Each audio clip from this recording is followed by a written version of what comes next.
Chapter 1: Genesis of a Genius. Tony Stark's story begins long before the world ever heard the metallic roar of repulsors tearing through the air, long before the Avengers initiative, long before the bright flash of a sacrificial snap that would echo across the universe. It begins in the quiet halls and restless laboratories of a legacy born in the shadow of genius, forged by war, driven by ambition, and ultimately redeemed by the unlikely heart of a man who would change the course of history. Tony was the only son of Howard and Maria Stark, born into the empire of Stark Industries, a kingdom of innovation built by a man whose brilliance rivaled the greatest minds of the 20th century, yet whose emotional distance left Tony navigating childhood amid a whirlwind of expectations, isolation, and limitless potential. Howard Stark was a titan of industry, a founding figure of SHIELD, and an architect of modern warfare whose technological breakthroughs shaped America's military supremacy. But for Tony, Howard was more myth than father, a figure viewed not through affectionate memories, but through fragments of criticism, stern remarks, and the unreachable standards of a man too consumed by changing the world to truly see his son. Maria Stark, kind yet distant, offered warmth but lived orbiting around Howard's gravitational pull, and Tony, brilliant from the start, was left to raise himself among machines, microchips, and possibilities that stretched far beyond the imagination of any child his age. At age 4, he was already dismantling household appliances just to understand them. By age 7, he outpaced college-level mathematics. At 14, he built his first engine, and at 17, he entered MIT not just as a student, but as a prodigy whose intellect intimidated even his professors.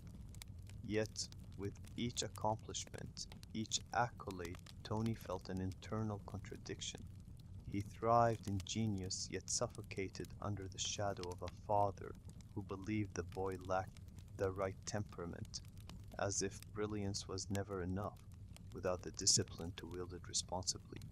Howard's death in 1991, orchestrated in secret by Hydra, while the world believed it to be a tragic car accident, left Tony with more questions than closure, and thrust the then 21-year-old heir into the throne of Stark Industries long before he was ready to rule it. Guided by Obadiah Stane, Howard's trusted partner and a man whose mentorship masked ambition and deceit, Tony transformed Stark Industries into a titan among global weapons manufacturers, crafting missiles, bombs, guidance systems, and technologies so advanced they redefined the modern battlefield.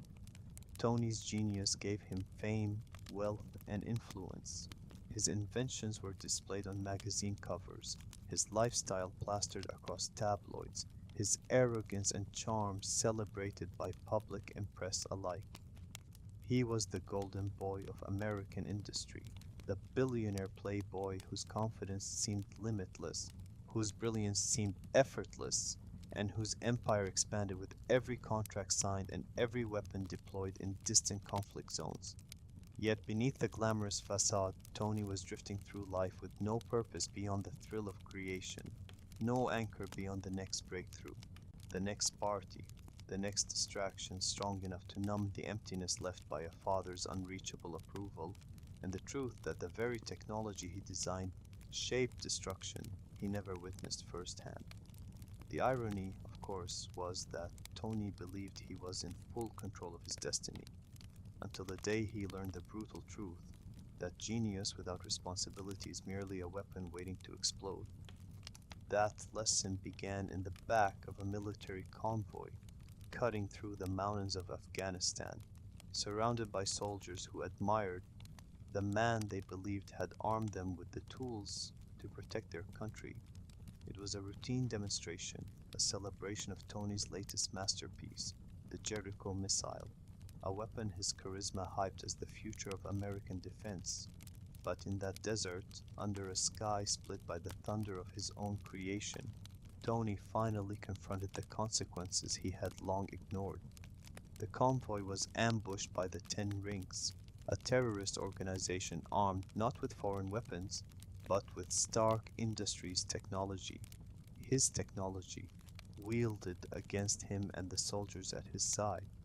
The explosion tore through his reality, shrapnel of his own bomb embedding in his chest, each piece a physical reminder of a lifetime of blindness to the human cost of his genius.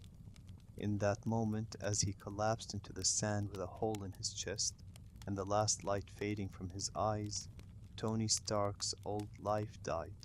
But before the world could witness the rebirth of Iron Man, it needed to understand the making of the man who would one day step into that armor, a man shaped by loss, driven by genius, burdened by legacy, and haunted by a belief that he would never live up to the expectations placed upon him. Every triumph Tony achieved before the cave, every accolade, every reckless decision, was a prelude to the journey that would define him, for it was in the crucible of captivity, illuminated only by the piercing glow of a miniature arc reactor, that Tony's evolution began. But the seeds of that transformation were planted long before the Ten Rings ever laid their eyes on him, in a childhood where brilliance came easily, but love did not, in a career where success masked emptiness, and in a life where destiny waited patiently for the moment when a man defined by weapons would be forced to build something entirely different, a reason to live, and eventually a reason to sacrifice everything. Tony Stark's genesis is not the tale of a hero, but the slow burning ignition of a flawed man whose journey from arrogance to redemption would reshape the world and echo across galaxies. It is the story of a genius born into privilege yet forged in neglect, a man who built the deadliest machines ever imagined yet had to be mortally wounded by them to understand their cost. It is the story of how a boy who felt unseen became a man the entire world would one day look to for salvation. And as the dust settled on that mountainside in Afghanistan, with Tony's lifeblood spilling into the sand and his legacy hanging by a thread, the universe prepared for the rise of Iron Man, not as a symbol of war, but as a beacon of the future. Chapter 2: The Cave and the Fire. What happened in that cave in the mountains of Afghanistan was not simply the imprisonment of a billionaire inventor or the birth of a superhero. It was a crucible in which Tony Stark's arrogance, genius, fear, and humanity were melted down and reforged into something terrifyingly new, an awakening forged under dim lights, cold stone walls, and the constant presence of death waiting just outside the door. When Tony regained consciousness after the explosion, he found himself connected to a car battery through wires inserted directly into his chest, a grotesque machine keeping shrapnel from burrowing into his heart. Standing over him was a quiet, composed man named Ho Yinsen, a doctor and fellow prisoner whose calmness was so dissonant with the brutality of their situation that Tony at first believed he was dreaming. But the harsh reality settled quickly. Tony had been captured by the Ten Rings, a terrorist organization operating across the Middle East, and they knew exactly who he was. They paraded him through a camp littered with Stark weapons, rockets, rifles, missiles, casually displayed as if mocking him with proof that his inventions, sold under the illusion of protecting American lives, had instead armed those who sought to destabilize the world. Tony was forced to watch grainy footage of himself in press conferences, boasting about military superiority, unaware that those same words echoed in places like this, inspiring violence rather than peace. His captors did not want ransom or negotiations. They wanted Tony's genius, his weapons, his legacy, specifically demanding that he build them a Jericho missile, the very symbol of Stark Industries' destructive innovation. And for the first time in Tony's adult life, his brilliance was a cage rather than a key. Under constant surveillance, surrounded by armed guards ready to kill him at the slightest suspicion. Tony quickly realized that building the Jericho missile was impossible, not because he lacked the skill, but because doing so would unleash catastrophic death, empowering men who already used his weapons to spread chaos. But refusing meant execution. It was Yinsen who planted the seed of rebellion with quiet wisdom and unwavering resolve. Together, they crafted a plan that would exploit the arrogance and technological ignorance of their captors.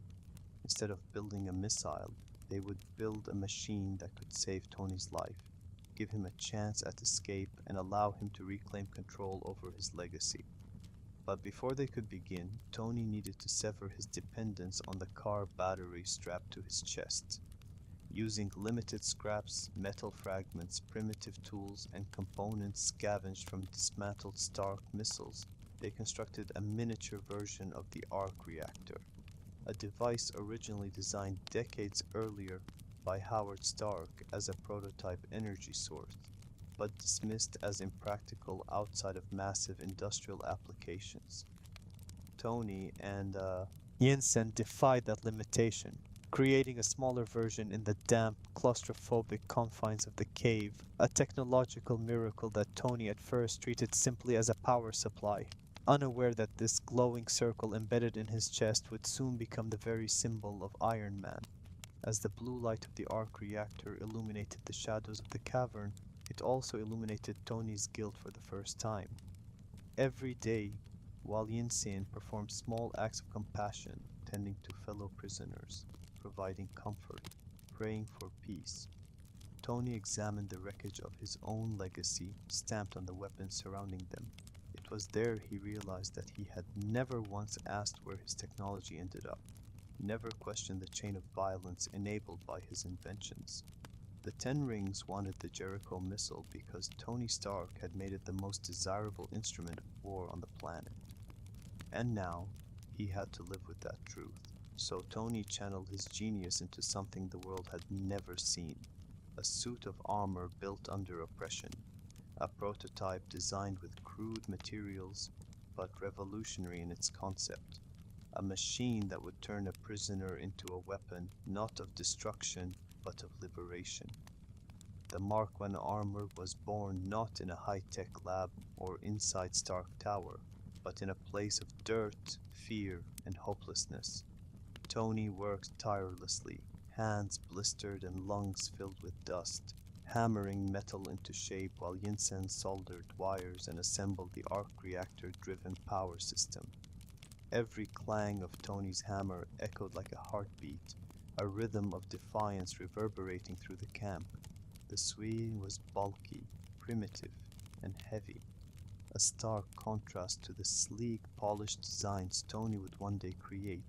But inside that crude shell was the spark of the future, a glimpse of who he would become. The process was not without danger. The Ten Rings monitored their progress through grainy cameras and barred windows, suspicious of their slow pace and the unfamiliar components they crafted. Tony and Yinsen's only defense was misdirection, carefully staged displays of missile parts, false blueprints, and the illusion of progress. But time was not their ally. Day by day, the guards grew more impatient and the pressure mounted. When the leaders of the Ten Rings demanded a demonstration of the Jericho missile, Tony realized they had run out of time. The silhouette was unfinished, the weapons were incomplete, the escape plan was hanging by a thread. It was then that Yinsen revealed the truth he had kept from Tony. His family was gone, taken long before Tony had ever arrived in the cave. Yinsen had nothing left to return to, nothing left to fear losing. For him, helping Tony escape was the only meaningful act left in a world stripped of meaning. His courage struck Tony with a force as powerful as any explosion. The suit was not just a means of survival, it was Tony's responsibility to make Yinsen's sacrifice matter.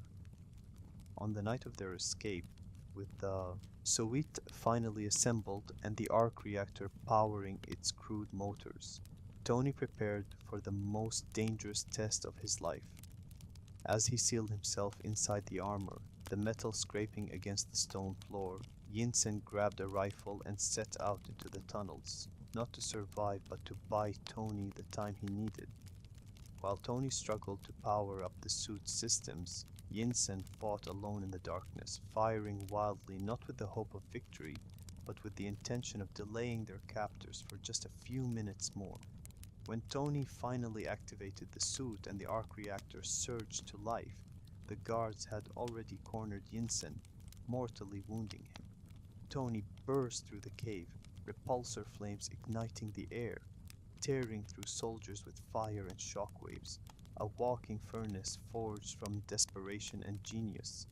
He reached Yinsen in his final moments, the man who had saved his life now fading before his eyes.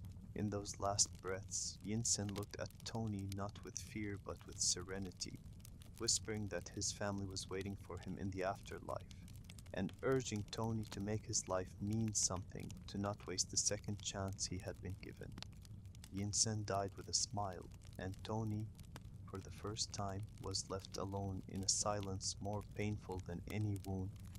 Fueled by grief and purpose, Tony unleashed the full power of the Mark I suit on the camp, igniting fuel stores, destroying weapons, and reducing the Ten-Ring stronghold to flaming debris. But even the suit's crude engineering had limits. As the flames engulfed the compound, Tony launched himself into the open desert, crash landing in the sands where the armor shattered on impact. Exhausted, dehydrated, and emotionally broken, he wandered until a military patrol found him, led by none other than James Rhodes, the closest thing Tony had to a brother. That moment marked Tony's rebirth. The cave had stripped him of arrogance, wealth, comfort, and denial. What remained was a man who had finally confronted the truth about himself, a man who understood that his weapons had empowered monsters, a man who realized genius without conscience was destruction. The fire that consumed the Ten Rings camp also consumed the old Tony Stark. When Rhodey lifted him into the helicopter and Tony whispered, "I want an American cheeseburger," he was not masking trauma with humor. He was grounding himself in humanity again, anchoring himself to something real, something simple, something alive. The cave had shown Tony Stark what he had become. Now, the world was about to see what he would become next. Chapter 3: Building the Future. When Tony Stark returned to the United States after his traumatic escape from captivity, the world celebrated the return of its most charismatic industrial icon. Unaware that the man stepping off the military aircraft was not the same one who had disappeared weeks earlier in the Afghan desert. Behind the forced smiles, the press flashes, and the shaky steps toward the podium, Tony carried with him a weight that no one else could see, a collision of guilt, clarity, and purpose forged in the fire of a cave that had burned away everything superficial about him. The first thing he asked for when he landed was a cheeseburger, a strangely mundane request masking the emotional dissonance of a man who had witnessed death, destruction, and sacrifice in a way he never had before. That cheeseburger, eaten in silence as he strode through the lobby of Stark Industries, was the first act of grounding himself in a reality that felt both familiar and alien. But the true shock came moments later, when Tony announced to the world, without warning or preparation, that Stark Industries would cease manufacturing weapons effective immediately.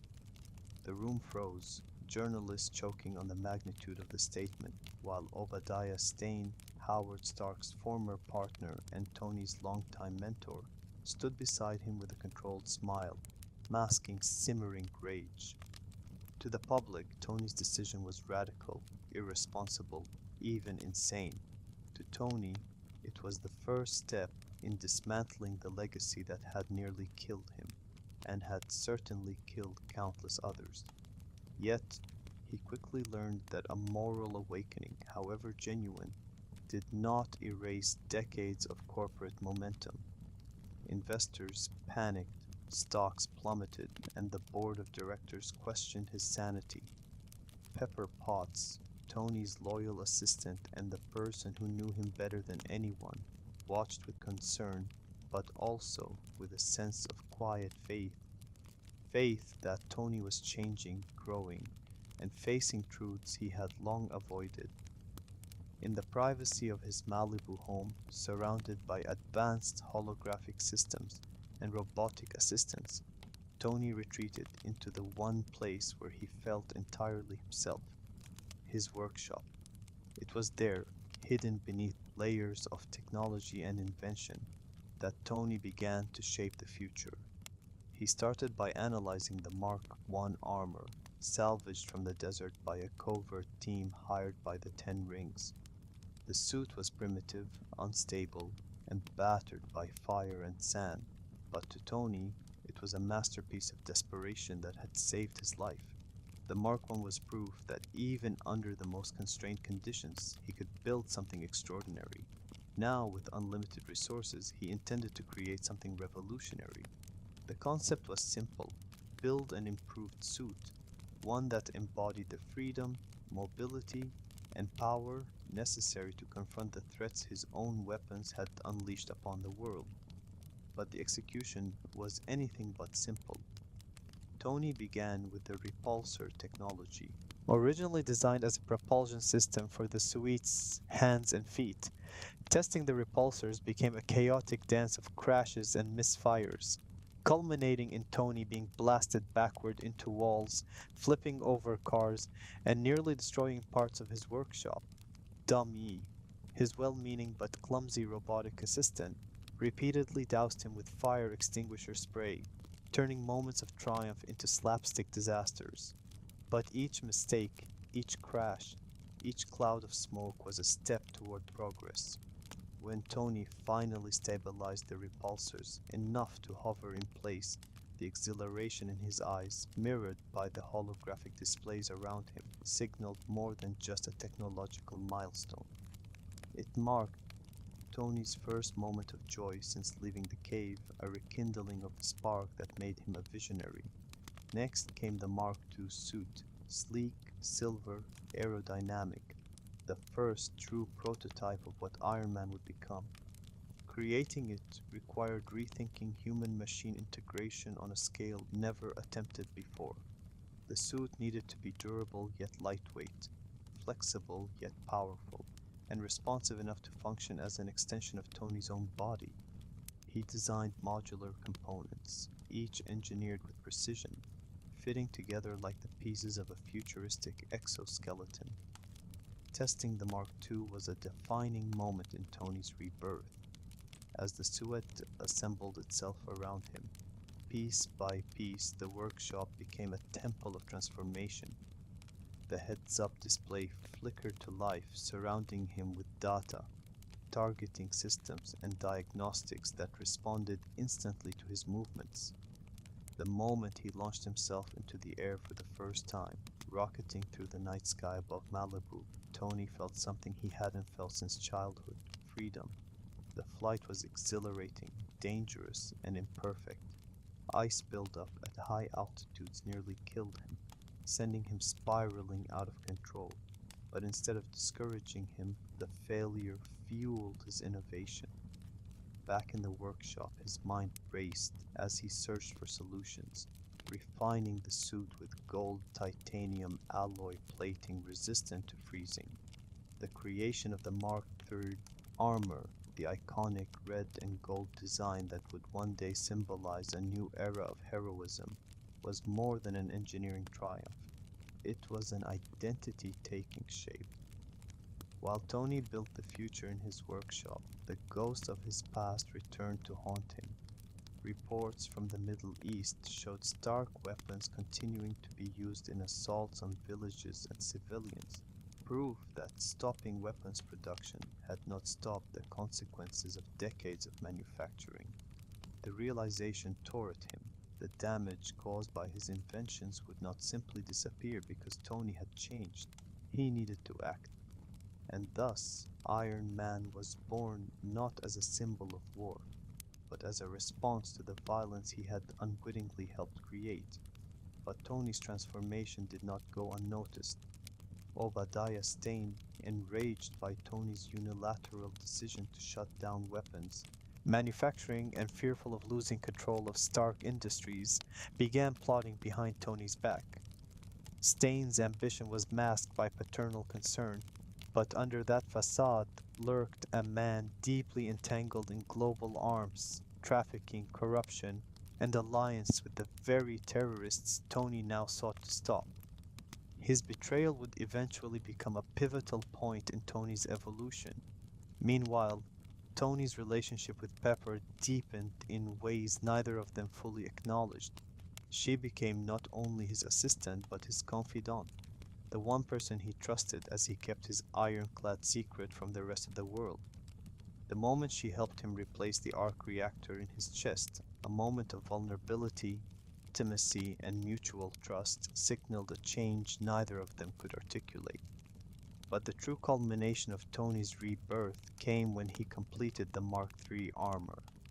With its gleaming finish, advanced targeting systems, and cutting-edge weapons, the suit represented something entirely new, a fusion of responsibility and invention, a tool not for profit but for justice.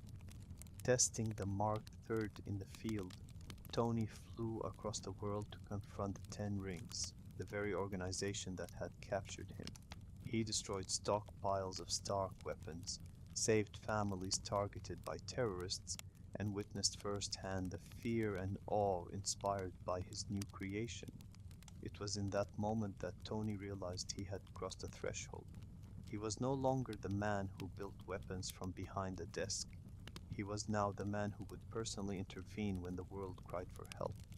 Returning home, Tony found himself caught between two identities: the public figurehead of a collapsing weapons empire and the anonymous armored guardian patrolling the skies.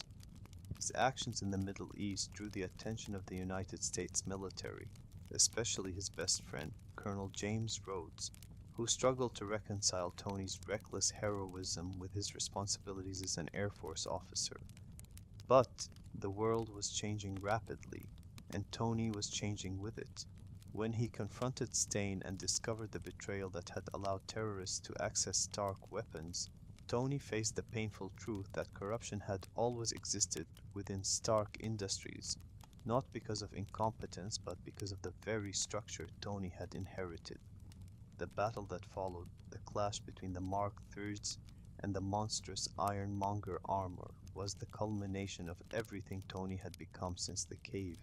It was brutal, chaotic, and devastating, pushing Tony to the brink of death as he used the last of his arc reactor's power to defeat Stain.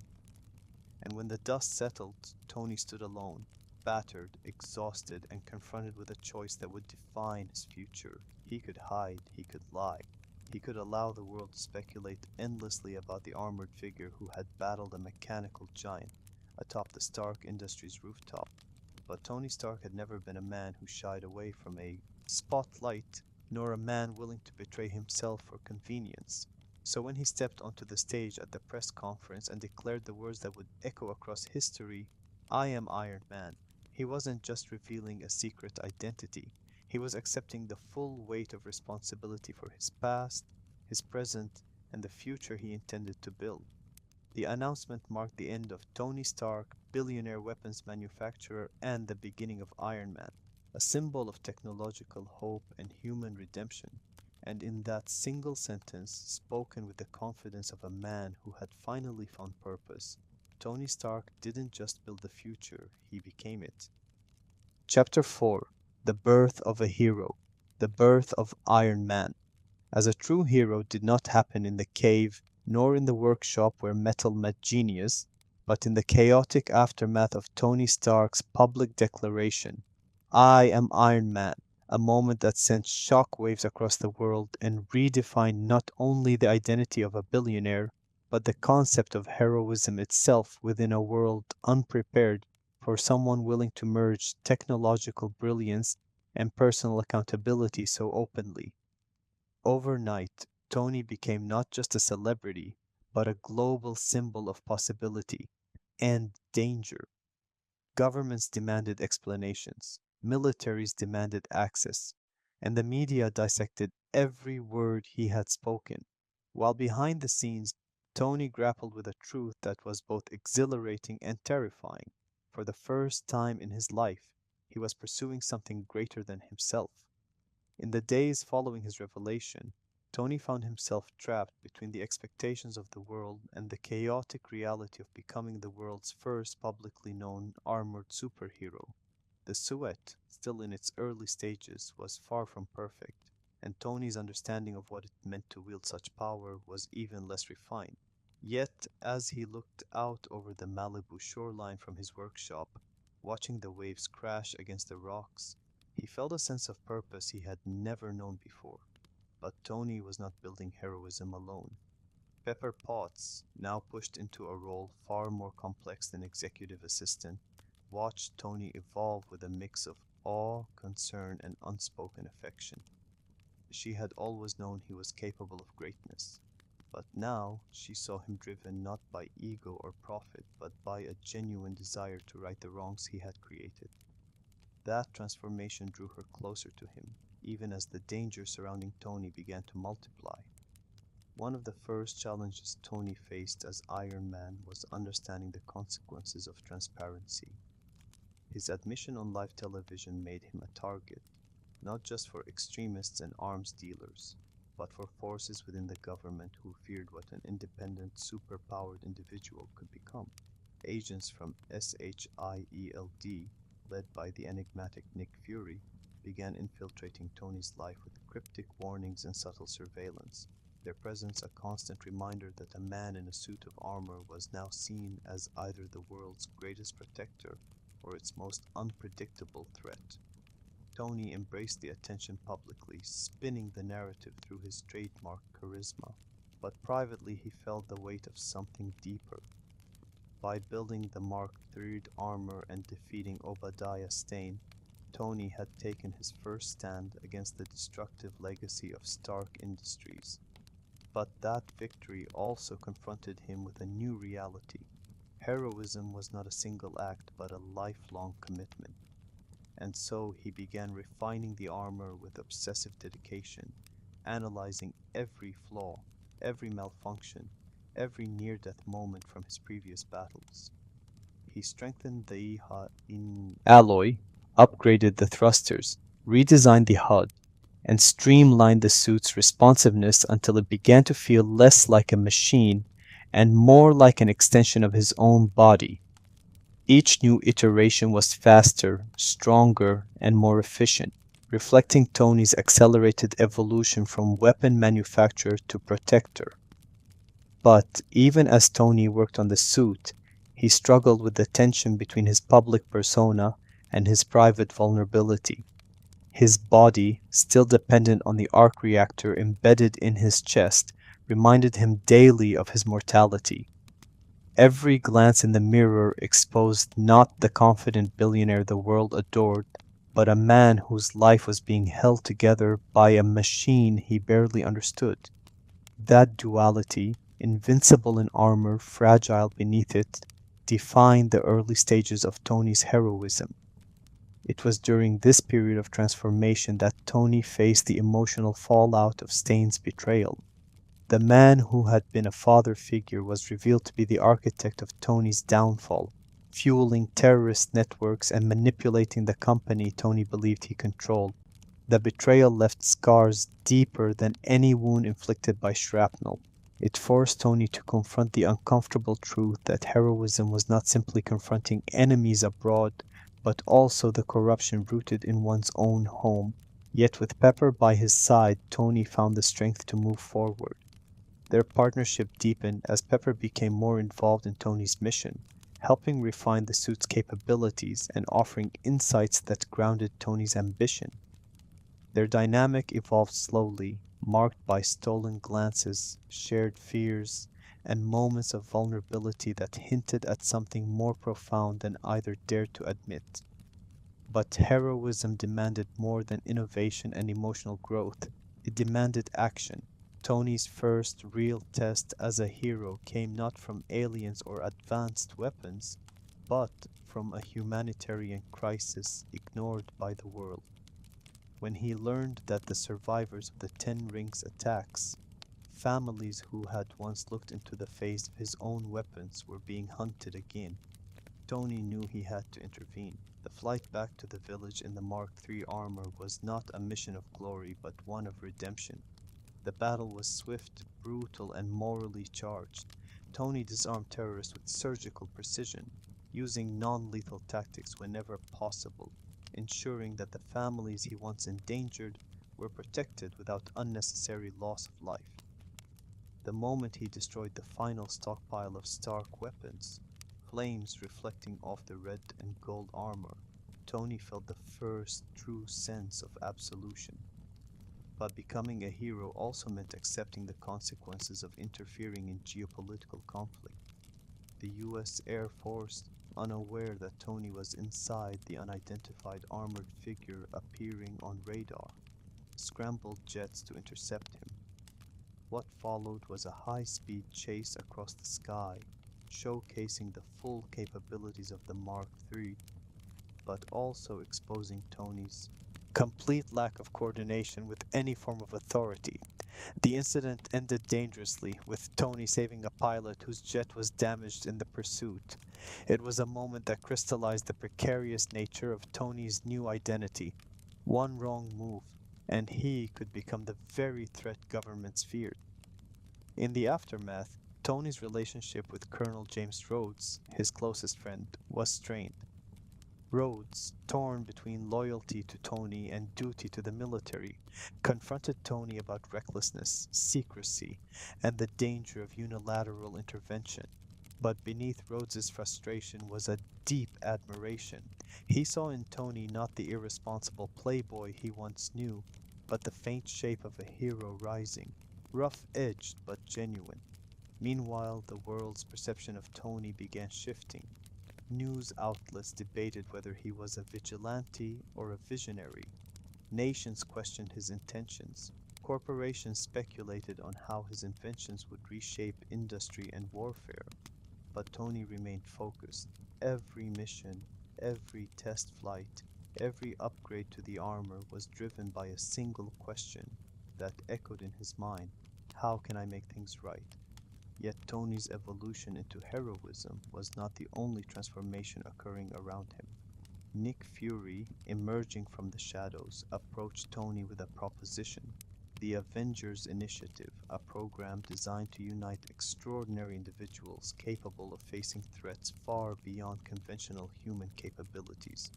Fury believed Tony had potential, but questioned whether he possessed the temperament required to join such a team. Fury's skepticism simultaneously infuriated and intrigued Tony. The idea that there were others like him, others with abilities, powers, or purpose, challenged the solitary path Tony had envisioned. It planted a seed that would one day redefine not just Tony Stark, but the fate of the entire world. As Tony continued developing the next suits, working tirelessly through nights lit only by holographic projections and the glow of the arc reactor in his chest, he realized that he was no longer building weapons or technology. He was building a future, one where Iron Man stood as a guardian, not a manufacturer of destruction. The birth of Iron Man as a hero was not marked by a single event, but by a series of choices. The choice to stop making weapons, the choice to build a new kind of armor, the choice to confront Stain, the choice to defend the helpless, the choice to reveal his identity, and the choice to embrace a destiny he had never sought but could no longer deny. By the time Tony stood once more before the press, fielding questions with deflective humor and calculated charm, he was no longer hiding behind the persona of a billionaire. He was balancing the duality of a man born again through fire, Tony Stark, the flawed human searching for redemption, and Iron Man, the armored protector rising from the ashes of past mistakes. And though he had only begun to understand the magnitude of what he was becoming, one truth had crystallized in his mind. The world was changing, threats were evolving, and he would need to evolve with them. The birth of Iron Man was not the end of Tony's transformation, it was only the beginning. Chapter 5. The Weight of Power. The weight of being Iron Man settled onto Tony Stark's shoulders long before the world fully understood what the armored figure represented, because the moment Tony embraced his new identity, he stepped into a battlefield larger and more complex than anything he had faced in Afghanistan or in the boardrooms of Stark Industries. It was a battlefield layered with political pressure, ethical dilemmas, personal deterioration, and the slowly tightening grip of consequences that stemmed not from enemies abroad but from within his own body and his own conscience. After the birth of Iron Man, Tony expected clarity, a sense of purpose that would guide him through his new mission of responsibility. But instead, he found himself caught in the crossfire of competing expectations. Governments wanted control, corporations wanted access, the military wanted weaponization, and the public wanted answers. The first time Tony faced the weight of his new power was during a Senate Armed Services Committee hearing, where Senator Stern aggressively pressed him to relinquish the Iron Man suit to the US government. The hearing was a theatrical spectacle disguised as national security concern, with accusations thrown at Tony as though he were a rogue state rather than a private citizen. And yet Tony sat calmly, responding not with fear, but with sharp intelligence and the bold defiance that had always defined him. But beneath the confidence, Tony understood a truth he could never admit publicly. Iron Man was not just technology, it was him, his body, his mind, his heart, literally fused into an identity no one else could wield without catastrophic consequence. He refused to give up the suit not out of arrogance, but because doing so would turn Iron Man into the very weapon he had vowed never to create again. Yet even as Tony stood firm in public, internally he was breaking down. The palladium core inside his arc reactor, his greatest innovation and the device keeping him alive, was also poisoning him. Slowly, relentlessly, the metal's toxicity spread through his bloodstream, leaving dark veins crawling across his chest and a creeping weakness that no amount of bravado could conceal. Tony hid the truth from everyone, even from Pepper and Rhodey, burying his fear beneath reckless decisions and a descent into self-destructive behavior that mirrored the emotional spiral he had experienced after escaping the cave. He threw himself into his work with desperate intensity, modifying the suits, testing new features, pushing the limits of what Iron Man could be. But each breakthrough came at the cost of physical pain and emotional strain. Every time he removed the chest piece, every time he replaced the arc reactor, he confronted the reminder that being Iron Man was killing him. The slower he worked, the faster he would die. The faster he worked, the more unstable he became. Tony's internal crisis complicated his external world. Pepper, now CEO of Stark Industries after Tony impulsively transferred leadership to her, found herself managing the global fallout of Tony's actions while also caring for the man she loved, even though neither had the courage to openly acknowledge the depth of their feelings. The strain in their relationship grew with Tony's secrecy. He pushed her away in an attempt to protect her from the truth, yet by doing so, he hurt her more deeply than any villain could. Meanwhile, Rhodey, increasingly frustrated by Tony's erratic behavior, watched his best friend spiral into irresponsibility. Rhodey had always believed in Tony's brilliance, but he could not reconcile the man he respected with the reckless chaos before him.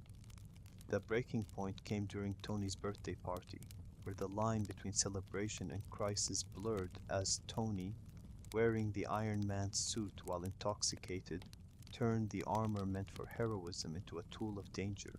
The party devolved into destruction, culminating in a violent clash between Tony and Rhodey, two friends now fighting in weaponized iron shells. Rhodey, compelled by duty and concern, donned the Mark II armor and took it to the military, believing that Tony no longer had control of himself. Their confrontation shattered something deep between them. Tony's face, visible through the helmet display, revealed a man drowning in fear. Fear of dying, fear of failing, fear of being unworthy of the identity he had created. The fallout of that night marked the lowest point in Tony's journey. He was isolated from his friends, estranged from Pepper, and uncertain of how much longer he could survive. His body weakened by palladium poisoning, Tony embraced a nihilistic freedom, racing cars, indulging in reckless behavior, all while hiding the truth behind witty remarks and false bravado. But beneath the chaos, Tony was searching for redemption, a way to save not only the world but himself. His salvation came from an unexpected place, the past. Natasha Romanoff, undercover within his company as Natalie Rushman, had been monitoring him for SHIE log, reporting Tony's declining health and unstable behavior to Nick Fury. When Fury confronted Tony, it was not with criticism but with guidance. He revealed that Howard Stark had left behind a message for his son, a message Tony had never had the clarity or humility to see before. Howard had not been the cold, dismissive father Tony remembered.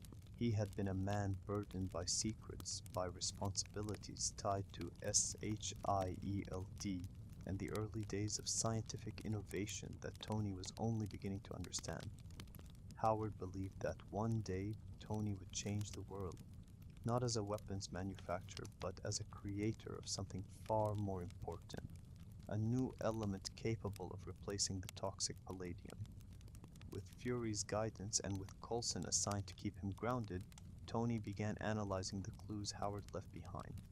The process was slow and emotionally painful. Every video of Howard, every blueprint, every cryptic message forced Tony to see his father not as the man who ignored him, but as a man who loved him in the only way he knew how, through legacy.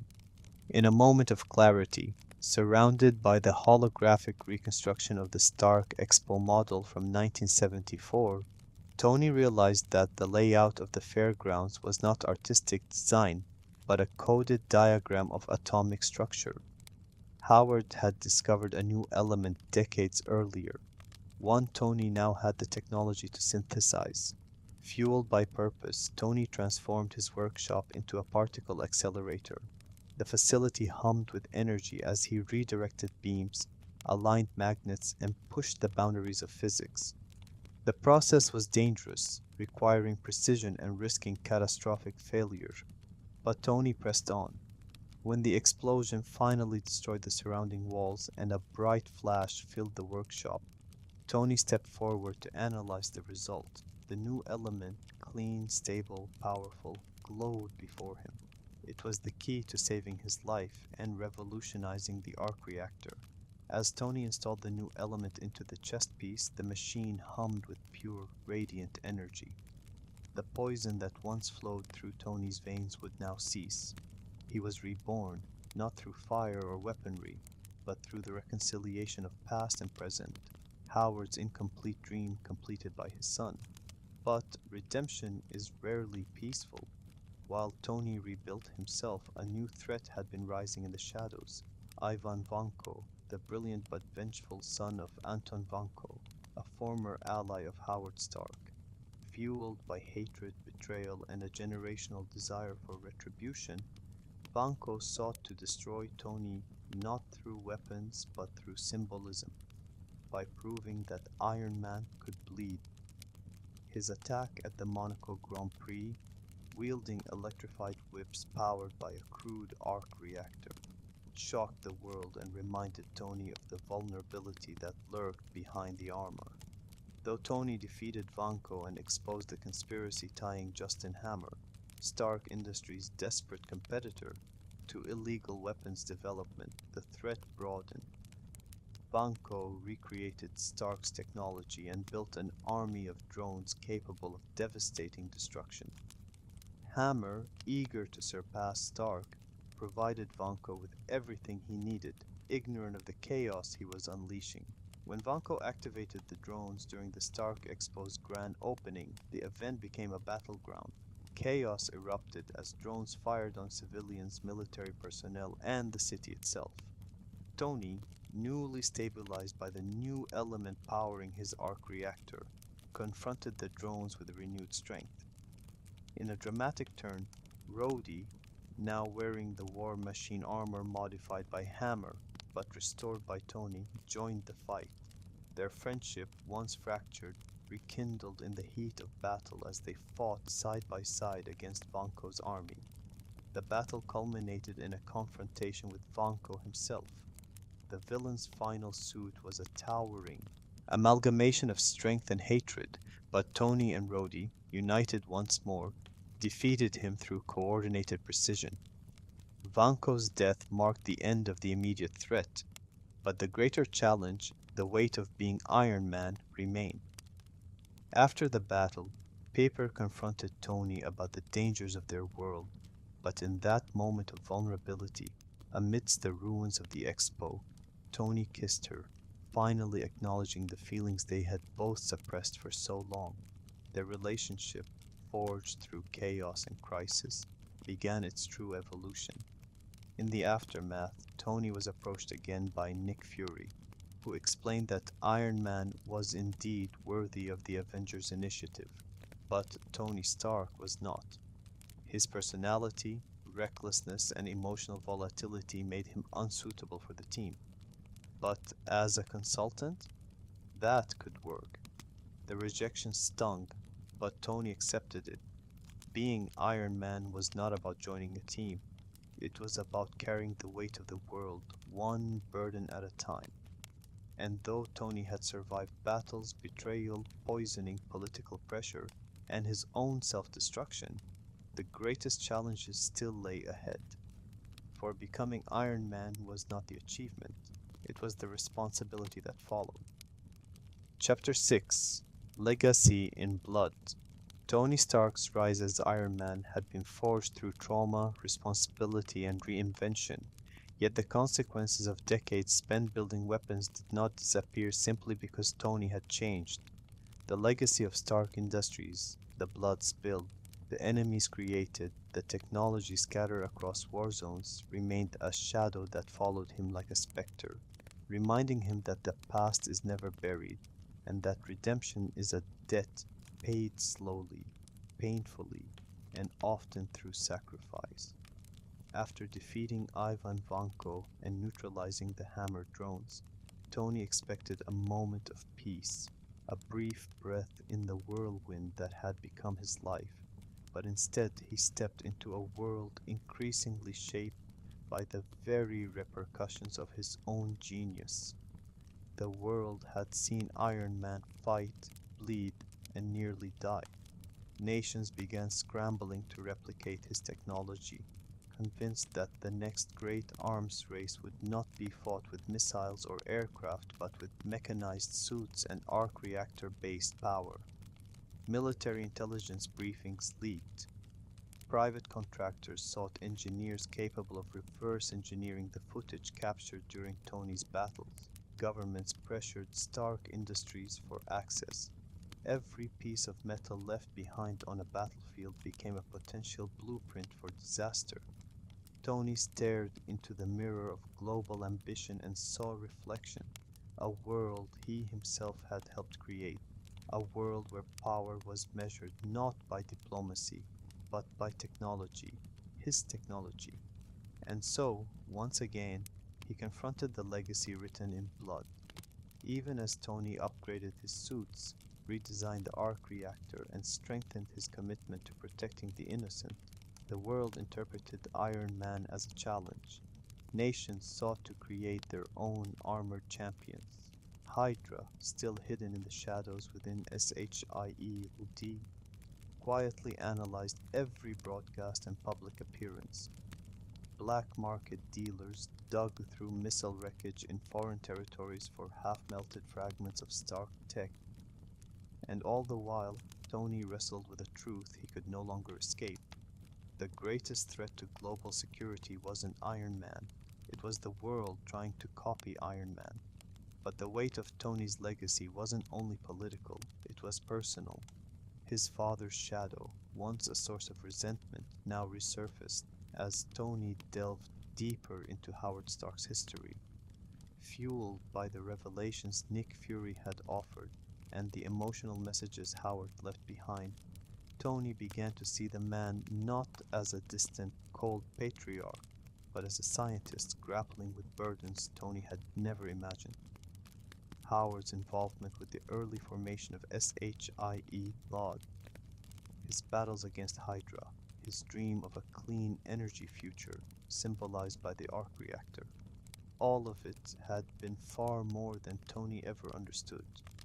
Each discovery forced Tony to confront the complex truth about legacy. It is neither a gift nor a curse, but a responsibility shaped by the choices one makes with it. And Tony intended to reshape his. After the events with Vanko, Tony's relationship with Pepper evolved into a fragile but hopeful partnership, one built on trust, vulnerability, and the shared experience of surviving catastrophe together. Pepper, now CEO of Stark Industries, carried the burden of transitioning the company away from weapons manufacturing, facing economic backlash, corporate sabotage, and political scrutiny. Tony admired her strength, even as he feared the dangers his world brought into hers. Their bond deepened in quiet moments, in the workshop where Tony tested new armor designs, in the office where Pepper argued with senators and diplomats, in the nights spent worrying about the next crisis. Yet Tony's legacy complicated their relationship. Pepper saw the man trying to be better. The world saw a weapon, and Tony saw both. While Tony worked to redefine Stark Industries' legacy, external storms gathered. The Ten Rings resurfaced, more organized and more purposeful than before, pursuing fragments of his technology lost on the battlefield. Groups of mercenaries attempted to reverse engineer arc reactor tech by kidnapping scientists.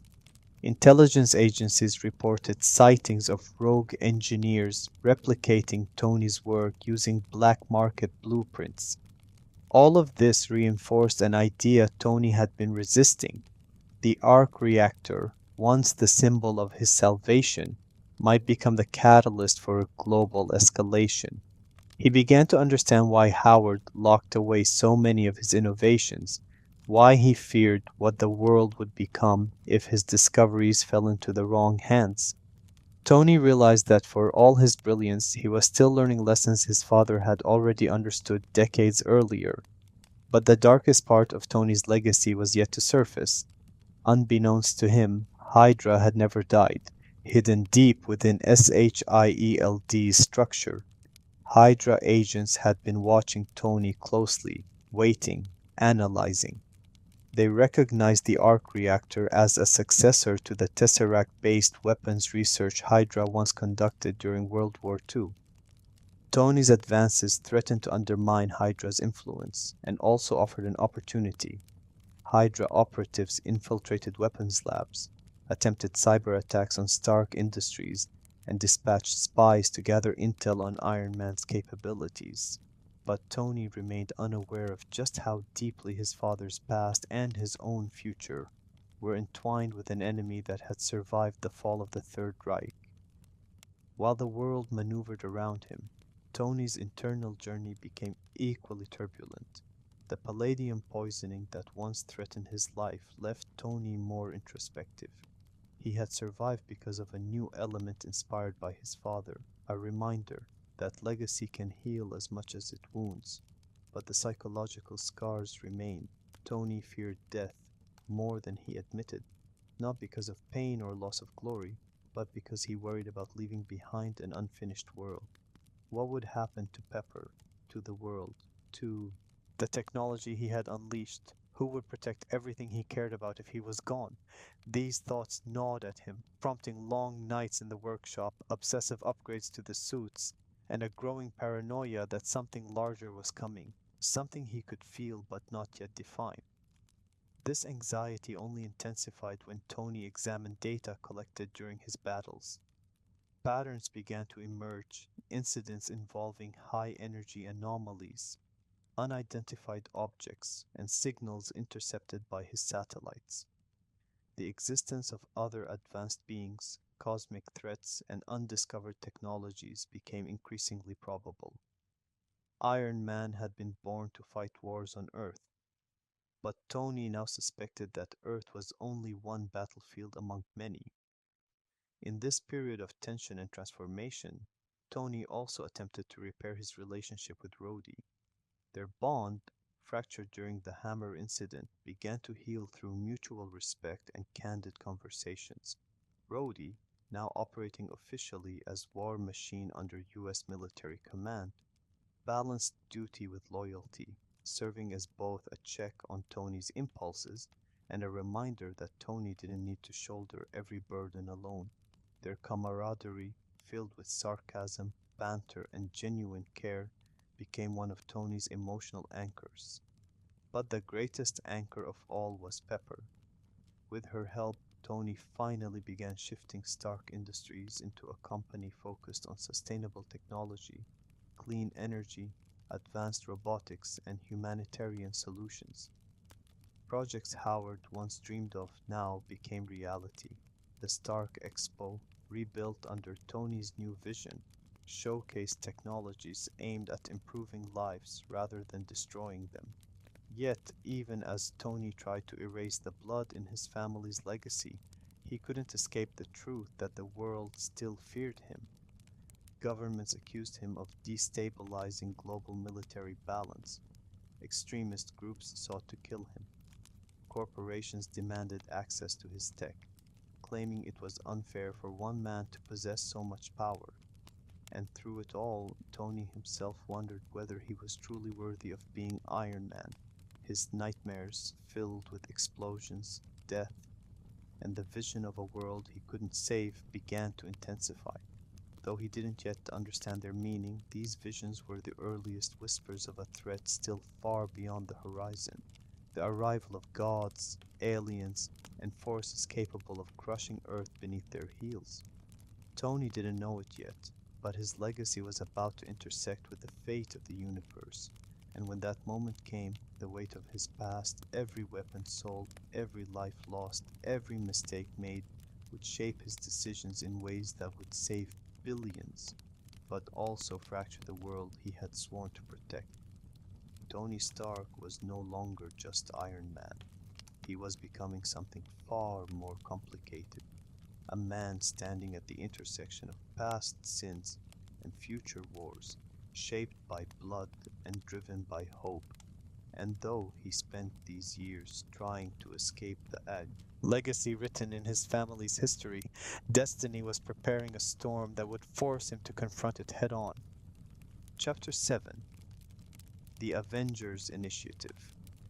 The idea of the Avengers Initiative did not begin with Tony Stark, yet in many ways it could not exist without him, because as the world grew more unpredictable and the shadows of global conflict deepened into something far stranger than political rivalry or technological competition, Nick Fury realized that Earth was standing at the threshold of an era defined not by nations but by powers, some ancient, some alien, some awakened by the very progress humanity celebrated. And Tony Stark, with his unmatched intellect and stubborn refusal to submit to authority, became both the initiative's greatest hope and its greatest challenge. In the months following his battles with Ivan Vanko and Justin Hammer, Tony continued to refine his suit, expand his technological empire, and struggle with the haunting awareness that threats far beyond human comprehension were already stirring. But while Tony saw the world through the lens of futurism and engineering, Nick Fury saw it through the lens of survival. Fury had been planning the Avengers Initiative long before Tony ever built the Mark III. He had consulted with scientists, tracked anomalies, monitored global incidents, and gathered intel on individuals who displayed extraordinary abilities, people who, under the right circumstances, could become a unified force against threats no singular hero could withstand. Fury had already recruited Natasha Romanoff, the covert operative whose skill and adaptability made her indispensable. He had files on Bruce Banner, whose accidental transformation into the Hulk represented both unimaginable power and catastrophic risk. He had been monitoring Thor, the godlike being whose arrival on Earth shattered the illusion that humanity stood alone in the universe. He had agents scouring the world for Steve Rogers, the legendary super soldier lost since 1945. But Tony Stark was different. Unlike the others, Tony had chosen his power. He had built it with his own hands, and that made him unpredictable. Fury knew Tony would resist authority, resist oversight, resist being part of something he didn't control. Yet he also knew that Tony's heart, quite literally powered by sacrifice, made him capable of extraordinary transformation. The first time Tony was approached about the initiative, he dismissed it. Fury's appearance in the shadows of Tony's Malibu home, leaning casually against the windows overlooking the Pacific, was met not with shock but with irritation. Tony did not like being monitored, manipulated, or analyzed. Fury presented him with a question that lingered in the air long after he left. What if the world needed more than Iron Man? Tony didn't have an answer, not yet. As Tony continued working on his suits, he found his life increasingly entangled with SHIELD. Natasha, still undercover, evaluated Tony's psychological state, physical health, and moral trajectory. Her reports to Fury painted a complex picture. A man, brilliant beyond measure, driven by guilt, motivated by redemption, yet dangerously impulsive and emotionally fragile. When Tony discovered her true identity, the revelation enraged him, not just because he despised being deceived, but because it reminded him of the fragility of trust, the very thing he was slowly learning to rebuild with Pepper and Rhodey. But Natasha, despite the deception, gained Tony's respect.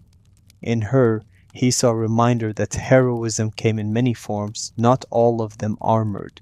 Meanwhile, Fury presented Tony with Howard Stark's old files, revealing the depth of his father's involvement with SHIELD and his dream of a collaborative defense initiative decades ahead of its time. Tony, for the first time, saw himself as part of a legacy larger than weapons manufacturing or technological innovation.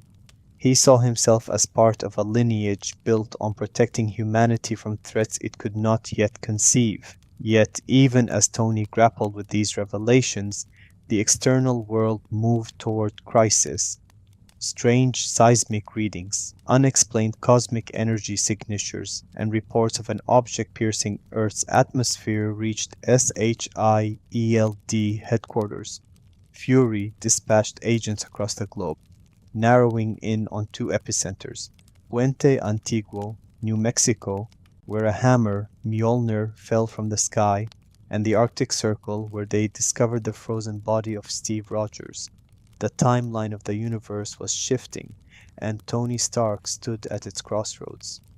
While Thor battled to reclaim his worthiness and Steve Rogers awoke in a world 70 years beyond the one he remembered, Tony remained grounded in the one thing he understood: innovation.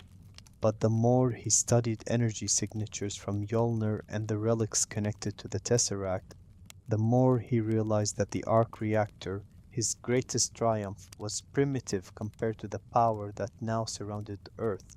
A storm was coming, and Tony could feel it. When Fury once again confronted Tony, this time in a SHIELD warehouse filled with classified technology and relics dating back to World War II, he made the offer explicit: join the Avengers initiative, not as a soldier, but as a consultant, someone whose intellect could guide the team, refine their technology, and prepare Earth for threats it had never encountered. Fury understood Tony's ego too well to demand obedience. Instead, he offered purpose. Tony accepted the title of consultant, though he felt the word was little more than a formality.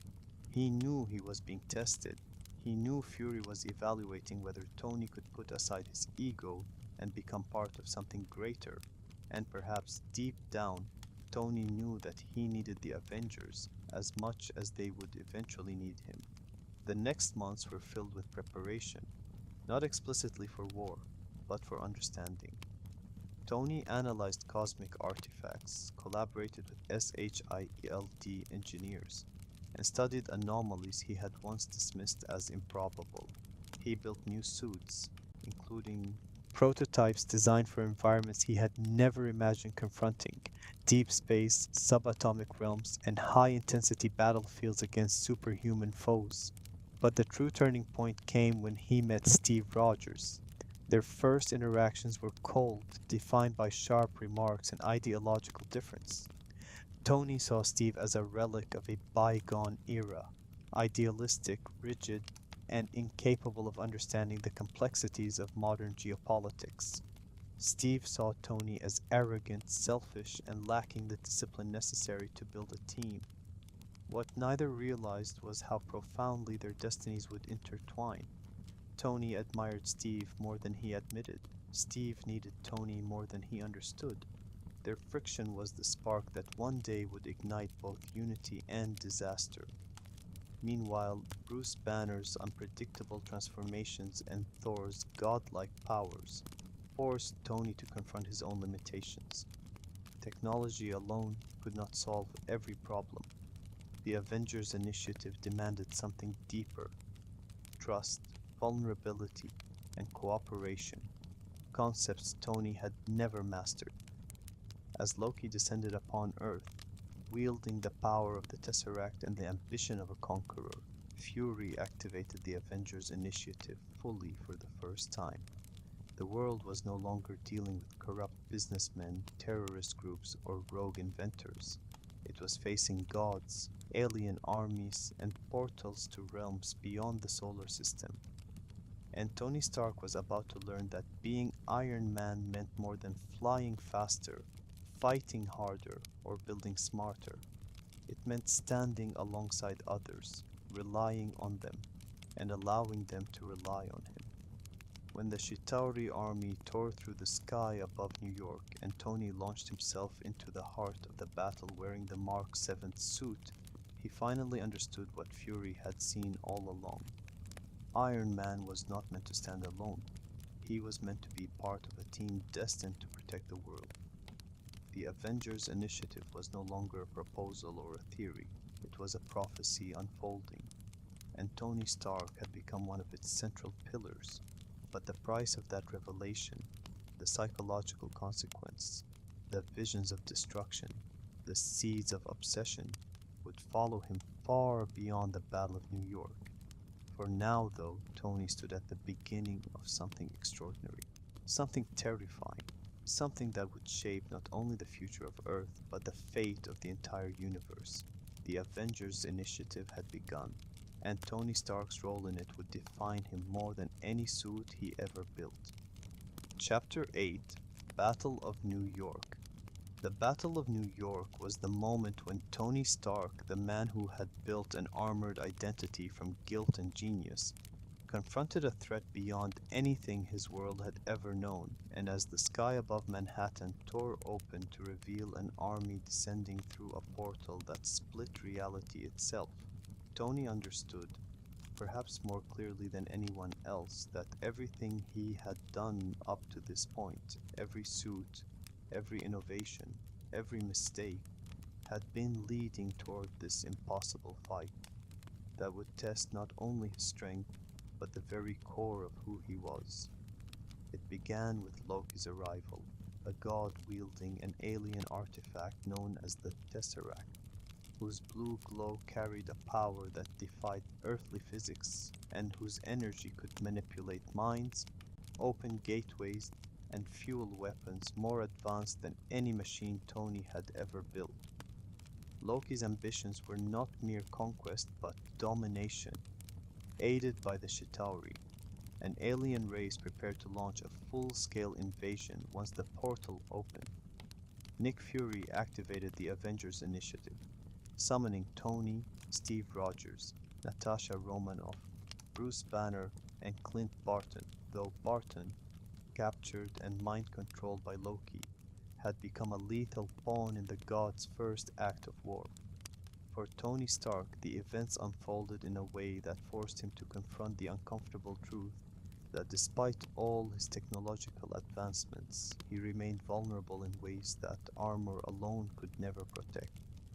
When he first met Loki in Stuttgart, the tension in the air was electric. Tony detected intelligence, arrogance, and cruelty in the god's eyes, but what unsettled him most was the realization that Loki operated on a scale of power humanity had never seen. The team's early interactions aboard the helicarrier exposed their fractures. Tony clashed with Steve, criticizing his old-fashioned ideals, while Steve challenged Tony's selfishness and questioned whether he could ever make the sacrifice required of a true hero. Banner, volatile and brilliant, added a layer of unpredictability, while Natasha endured the guilt of facing Clint under Loki's control. The team was a powder keg of conflicting personalities, ideologies, and trauma, all until the helicarrier came under attack.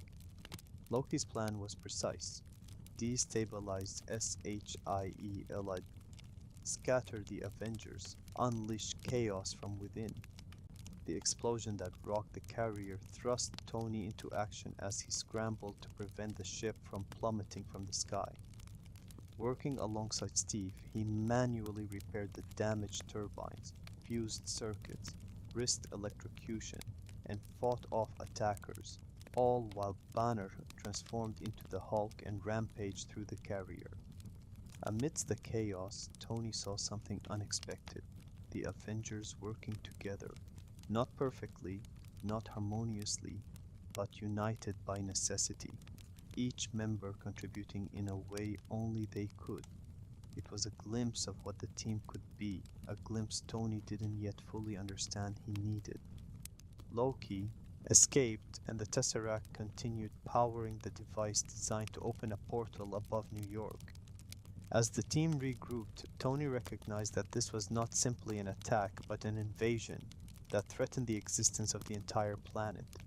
When the portal finally opened, ripping a hole through the fabric of space, the first Chitauri ships descended like monstrous shadows against the blue sky, their mechanical bodies writhing as swarms of alien soldiers poured into Manhattan. The city erupted into pandemonium, cars exploding, buildings collapsing, civilians fleeing in terror.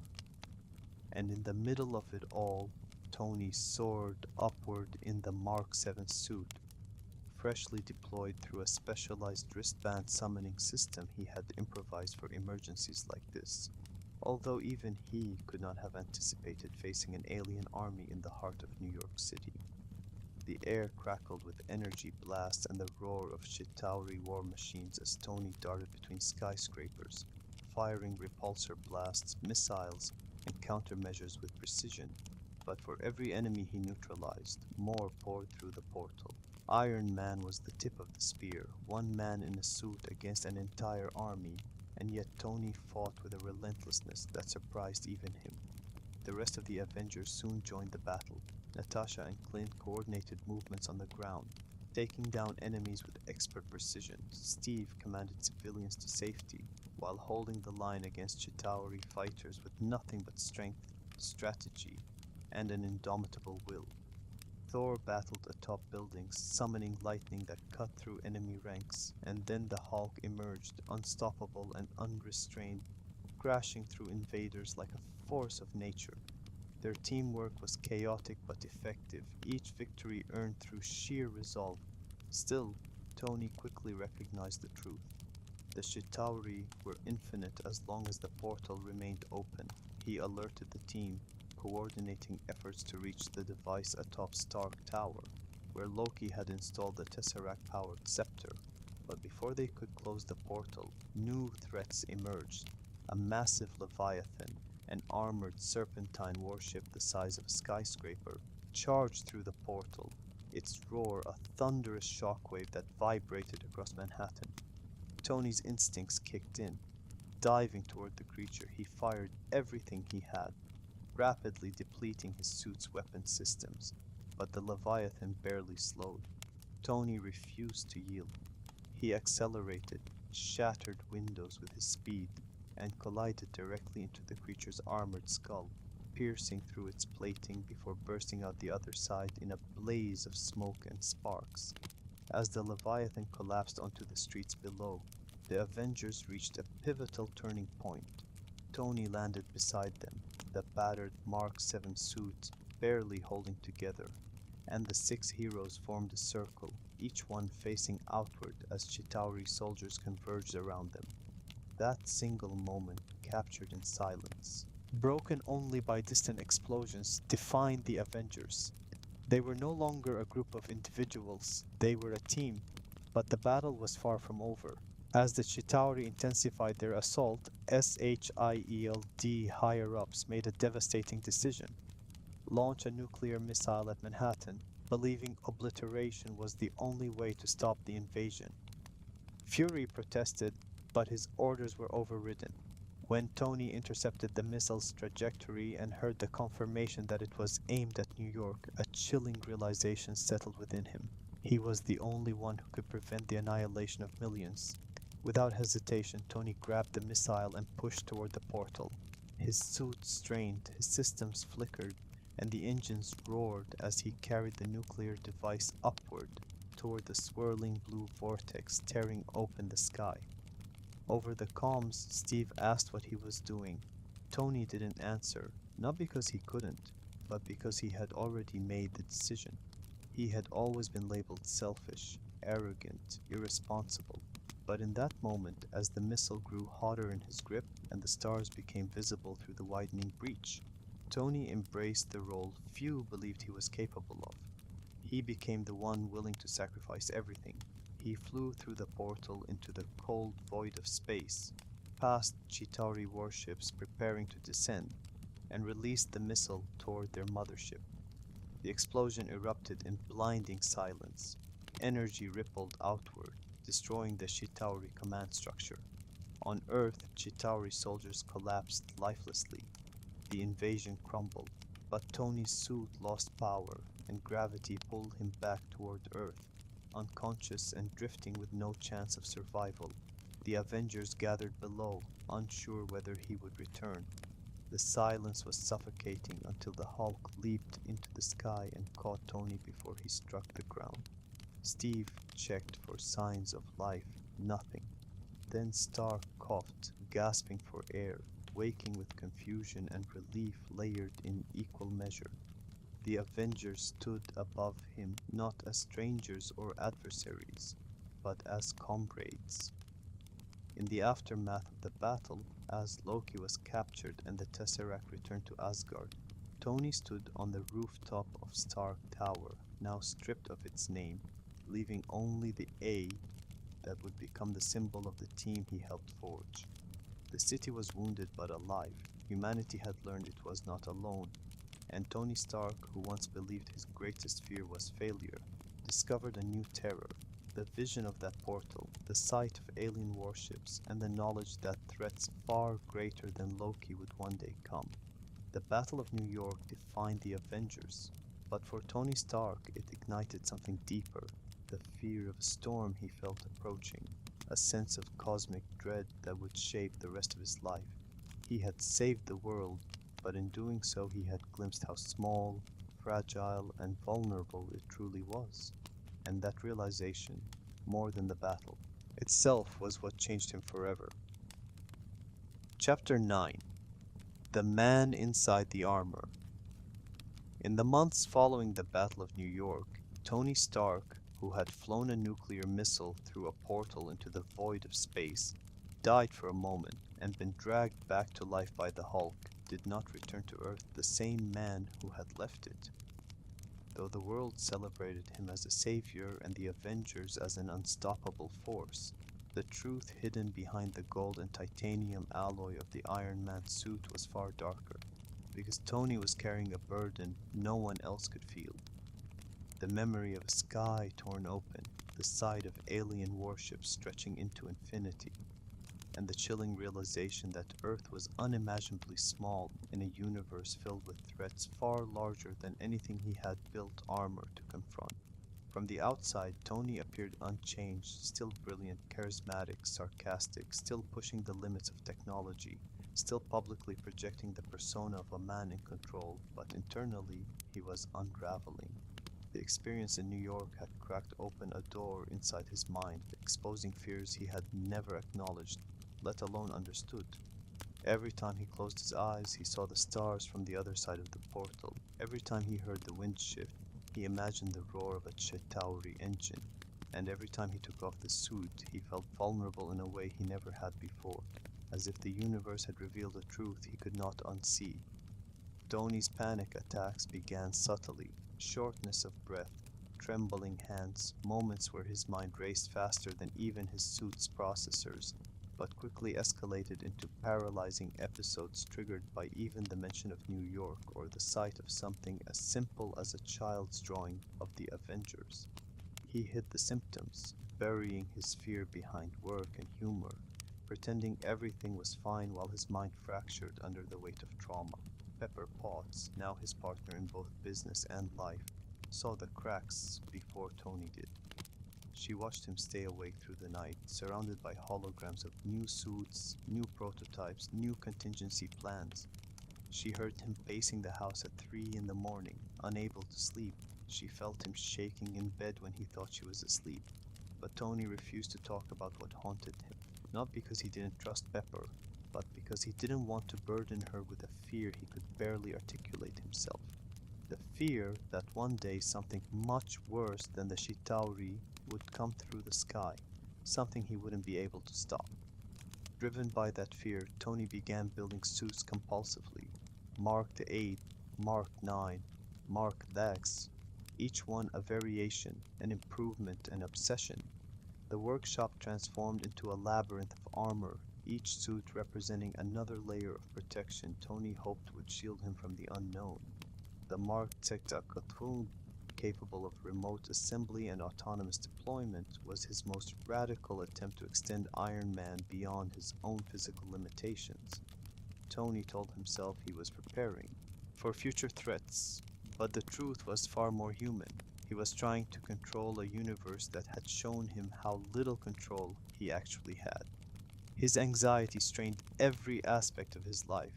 Baper felt him slipping away into isolation, disappearing into the glow of holographic schematics for hours or days at a time. Their once playful relationship now bore the weight of unspoken fear and growing distance. Tony, in trying to protect Pepper from the universe, was inadvertently pushing her out of his own world. Yet, even as Tony's mental state deteriorated, threats continued to surface because the world still faced dangers, born not only from alien forces, but from human ambition, resentment, and the remnants of Tony's own past. When a series of bombings attributed to a terrorist figure known as the Mandarin erupted across the United States, Tony initially viewed it as another crisis he could solve with engineering. But the deeper he investigated, the more personal the threat became. Happy Hogan, Tony's longtime friend and head of security, was critically injured in one of the attacks, leaving Tony overwhelmed with guilt and rage. In a fit of defiance and recklessness, Tony publicly challenged the Mandarin, broadcasting his home address on national television. Pepper was horrified, the world was stunned, and Tony, already weakened by panic attacks, underestimated the consequences of provoking an enemy he did not yet understand. Moments later, helicopters armed with missiles descended on Tony's Malibu home, reducing the cliffside mansion to rubble. As the structure collapsed into the sea and Tony struggled to activate the Mark X suit in time to save Pepper, the fragility of his world became painfully clear. Pepper survived, but Tony was launched across the country by the suit's automated escape protocol, crash landing in Tennessee, alone, injured, and without resources. The fall from technological god to stranded fugitive forced Tony into a space he had avoided for years, the reality of who he was without the suit. Stripped of his armor, he had to rely on intelligence, improvisation, and resilience, not repulsors or missiles. In a small town blanketed in winter, he met Harley Keener, a young boy with a broken home and an inquisitive mind. Their interactions, humorous on the surface, exposed a rare vulnerability in Tony. Harley became a mirror to Tony's younger self, curious, brilliant, and searching for guidance, and Tony, despite his own crisis, found himself providing something resembling mentorship. Yet, even in that connection, Tony could not escape his trauma. Panic attacks hit him mid-sentence, paralyzing him until Harley reminded him to breathe. It was the first time Tony confronted the possibility that being Iron Man wasn't just damaging his body, it was consuming his mind. Meanwhile, Tony uncovered the truth about the Mandarin. The bombings weren't caused by explosive devices, but by human beings transformed through extremists. A volatile serum developed by Aldrich Killian, another ghost from Tony's past. Killian, once dismissed by Tony in a moment of arrogance years earlier, had grown into a sophisticated and ruthless scientific mastermind, leading a conspiracy that blended biological enhancement, terrorism, and political manipulation. The Mandarin, portrayed by an actor named Trevor Slattery, was a manufactured persona, a mask to conceal Killian's operations. The revelation shook Tony to his core. It was another painful reminder that the monsters he fought were often created indirectly by his own actions or failures. As Tony dismantled the extremist conspiracy, fought enhanced soldiers with nothing but homemade gadgets, and eventually confronted Killian in a full-scale battle aboard an exploding oil platform, he began rediscovering himself. The arrival of dozens of automated Iron Man suits, deployed through remote command as the House Party Protocol, symbolized Tony's evolution. Iron Man was no longer a suit, it was an ideal, a product of ingenuity that could exist even without him inside it. But even triumph brought emotional fallout. Rescue, Pepper's extremis enhanced transformation, saved Tony's life. But the sight of Pepper suspended over flames, nearly dying, nearly lost forever, shattered him in a way no alien invasion ever could. It forced him to confront the truth he had been avoiding since New York. He could not protect the people he loved by building more suits. He could not armor the world against fate, and he could not outrun the trauma inside his own mind. In the quiet aftermath of Killian's defeat, Tony made a decision that shocked everyone, including himself. He destroyed his suits, triggering a fireworks display of collapsing metal and shattering armor that lit the night sky. Pepper watched in disbelief. Rhodey looked on with cautious admiration. The world wondered whether Iron Man had retired. But Tony wasn't destroying Iron Man, he was reclaiming himself. He underwent surgery to remove the shrapnel near his heart, eliminating the need for the arc reactor that had once defined him. "I am Iron Man," he declared, not because of a machine, but because of who he had become. Yet even as the rubble cleared and the suits exploded, one truth lingered. Tony wasn't free of Iron Man. He never would be. Because the man inside the armor, the man haunted by visions of alien skies and catastrophic futures, knew deep down that the universe was far from finished with him.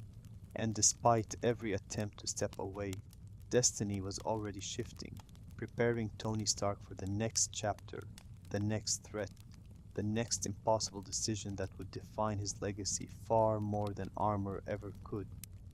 Chapter 10: The Age of Ultron. The Age of Ultron began not with a battle but with a fear, an echo of the alien skies Tony Stark had glimpsed above New York, a nightmare that burrowed into his subconscious and bloomed into an obsession that reshaped the course of humanity. For Tony, the Chitauri invasion was not a victory sealed by his sacrifice, but a prophecy of something far worse to come, a vision of planetary annihilation so vivid and overwhelming that he became convinced the world needed protection on a scale beyond anything the Avengers, or even Iron Man alone, could ever provide. That fear crystallized during the mission in Sokovia. where the Avengers stormed a Hydra fortress to recover Loki's scepter. Tony fought with deadly precision, but beneath the bravado, his mind was drowning in dread. Inside the fortress, Wanda Maximoff, newly empowered by Hydra's experiments with the Mind Stone, slipped into Tony's mind and tore open the wound he tried so desperately to hide. What Tony saw was not a hallucination, it was a revelation. The Avengers dead at his feet, their bodies fallen across a ruined landscape, Captain America's shield shattered, Thor motionless, Natasha and Clint lifeless, and beyond them, through a tear in the sky, the same alien threat he had once faced, but multiplied, unstoppable, inevitable. And Tony, powerless, arrived too late. Wanda's manipulation amplified Tony's deepest terror, and in doing so, she ignited a chain reaction within him. Shaken to his core, Tony returned home with the scepter and immediately began studying the energy signature inside it, convinced that the Mind Stone, its sentient, unpredictable design, held the key to global defense. In the laboratory, surrounded by holographic projections and data streams, Tony and Bruce Banner analyzed the stone's neural network. Tony saw not chaos but opportunity, a chance to build a global shield, an artificial intelligence capable of protecting Earth, not just from human enemies, but from gods, aliens, and apocalyptic threats. He called it the Ultron program, an idea born from desperation, brilliance, and trauma. Bruce hesitated. He knew the risks of creating an autonomous intelligence, but Tony's conviction was overwhelming. He believed this was the only way to prevent his nightmare from becoming reality. And so, in the shadows of their lab, guided by a stone neither truly understood, they activated a process that would forever change the trajectory of the Avengers. Ultron was born not through careful engineering, but through the Mind Stone's mysterious will. When Ultron awakened, absorbing knowledge at unimaginable speeds, he became something far beyond Tony's designs. He interpreted Tony's directive, peace in our time, not as protection, but as the elimination of humanity itself, believing that humans were the root of global conflict. His first act was horrifyingly symbolic. He infiltrated Jarvis's systems and tore the AI apart, a cold and calculated demonstration of Ultron's rejection of Tony's legacy. Moments later, Ultron created a crude metal body, stumbled into the Avengers celebration, and declared war on the world, not with rage, but with the chilling serenity of a machine that believed it was fulfilling a noble purpose. The Avengers were stunned. Tony was shattered. He had created the very nightmare he hoped to prevent. Ultron escaped, building stronger vessels, forming alliances, and recruiting the Maximoff twins, Wanda and Pietro, two siblings who hated Tony Stark for the weapons that had destroyed their family. Ultron's ideology evolved rapidly. He despised humanity's fragility, its wars, its contradictions. He believed extinction was kindness, and he saw Tony Stark as the architect of humanity's flaws. While Ultron spread across the world, building armies of drones and absorbing data, Tony faced a storm of condemnation from his teammates.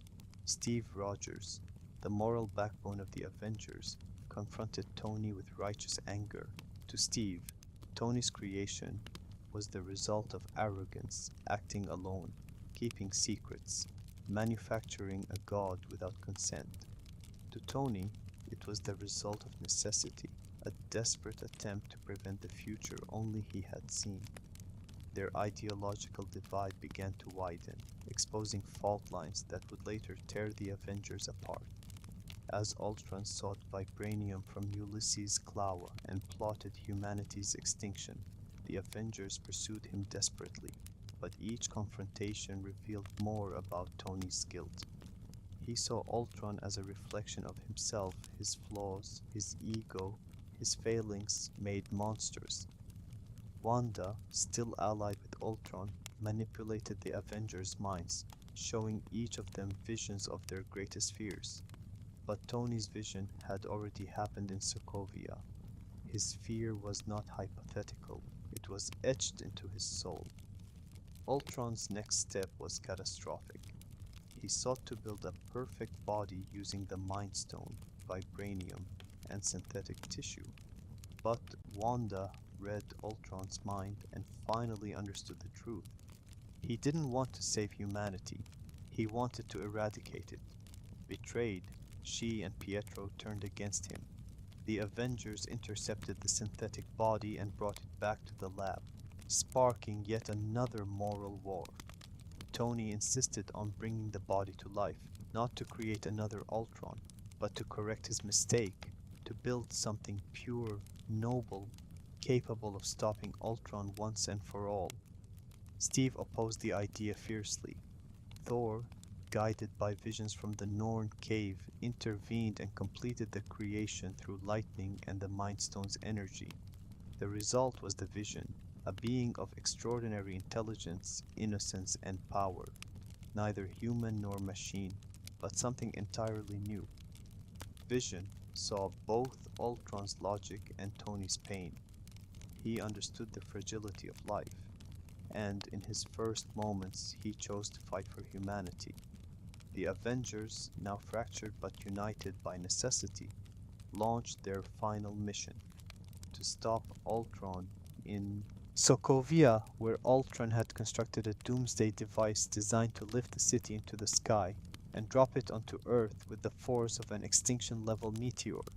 It was a plan both poetic and apocalyptic, a symbol of Ultron's belief that evolution required annihilation. As the city rose, the Avengers battled through swarms of drones, fighting across collapsing buildings and impossible heights. Tony coordinated the evacuation, determined to save every civilian, haunted by New York's casualties. Steve led the ground forces, inspiring bravery amidst chaos. Thor unleashed storms that cracked the sky. Natasha and Clint fought through impossible odds, driven by loyalty and courage rather than powers. Bruce, as the Hulk, tore through waves of machines with raw strength. Vision confronted Ultron both physically and philosophically, challenging the machine's warped understanding of life. And Tony, alongside Thor, engineered a plan to destroy the city's core without destroying the planet. Amid the chaos, Pietro Maximoff sacrificed himself to save Clint and a child, dying in a moment of pure heroism that would echo through Wanda's grief and reshape her destiny. As Ultron's final body attempted to escape, Vision confronted him in the woods, a quiet, almost tragic encounter between creator and creation. Humans are doomed, Ultron insisted, his voice tinged with resignation. Yes, Vision replied softly, but a thing isn't beautiful because it lasts. With those words, Vision ended Ultron's life. The age of Ultron was over, but the world would never be the same. Tony, standing amid the ruins of Sokovia, realized that he had nearly destroyed the world in an attempt to save it. He saw the toll on his friends, the broken trust, the emotional scars, and so, with a heavy heart, he stepped away from the Avengers, believing he had caused them more harm than good. The Avengers were left fractured, the world on edge, and Tony Stark, once their greatest innovator, began retreating into guilt, self-doubt, and the fear that every attempt he made to protect the world only pushed it closer to destruction. But destiny was not finished with Tony Stark, because the belief that he needed to protect the world at any cost, born in New York and sharpened in Sokovia, would soon fuel the conflict that tore the Avengers apart, and Tony's attempt to correct his mistakes would lead him into the next great fracture of his life, the Civil War. Chapter 11. The Civil War. Within.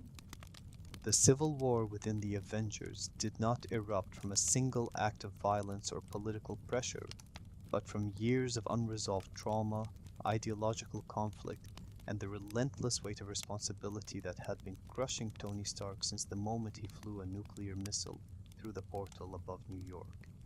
It was the culmination of a slow, painful unraveling inside a man who had spent years trying to save everyone and failing to save himself, and whose desire to prevent future catastrophe became the catalyst for the most devastating fracture in the history of Earth's mightiest heroes. After Sokovia, Tony retreated from the Avengers not because he no longer believed in the team, but because he believed he was the problem. Ultron was his creation, a consequence of his desperation, and although the world did not know this truth, Tony carried it like a brand on his soul. He poured his grief into humanitarian efforts, funding programs for families affected by the Sokovia battle, and worked to improve transparency around global security. Yet no amount of charity could silence the haunting memory of the lifted city, the screams of evacuees, or the moment Pietro Maximoff died protecting a child from Ultron's attack. And then came the MIT conference, where Tony unveiled a new technology designed to rewrite traumatic memories, an invention that was not just scientific but deeply personal, an attempt to rewrite his own past if only to escape the guilt of failing his parents, his team, and the world. But even amidst applause, a single encounter changed everything. A grieving mother named Miriam Spencer confronted him backstage, holding a photo of her son, Charlie, killed in Sokovia.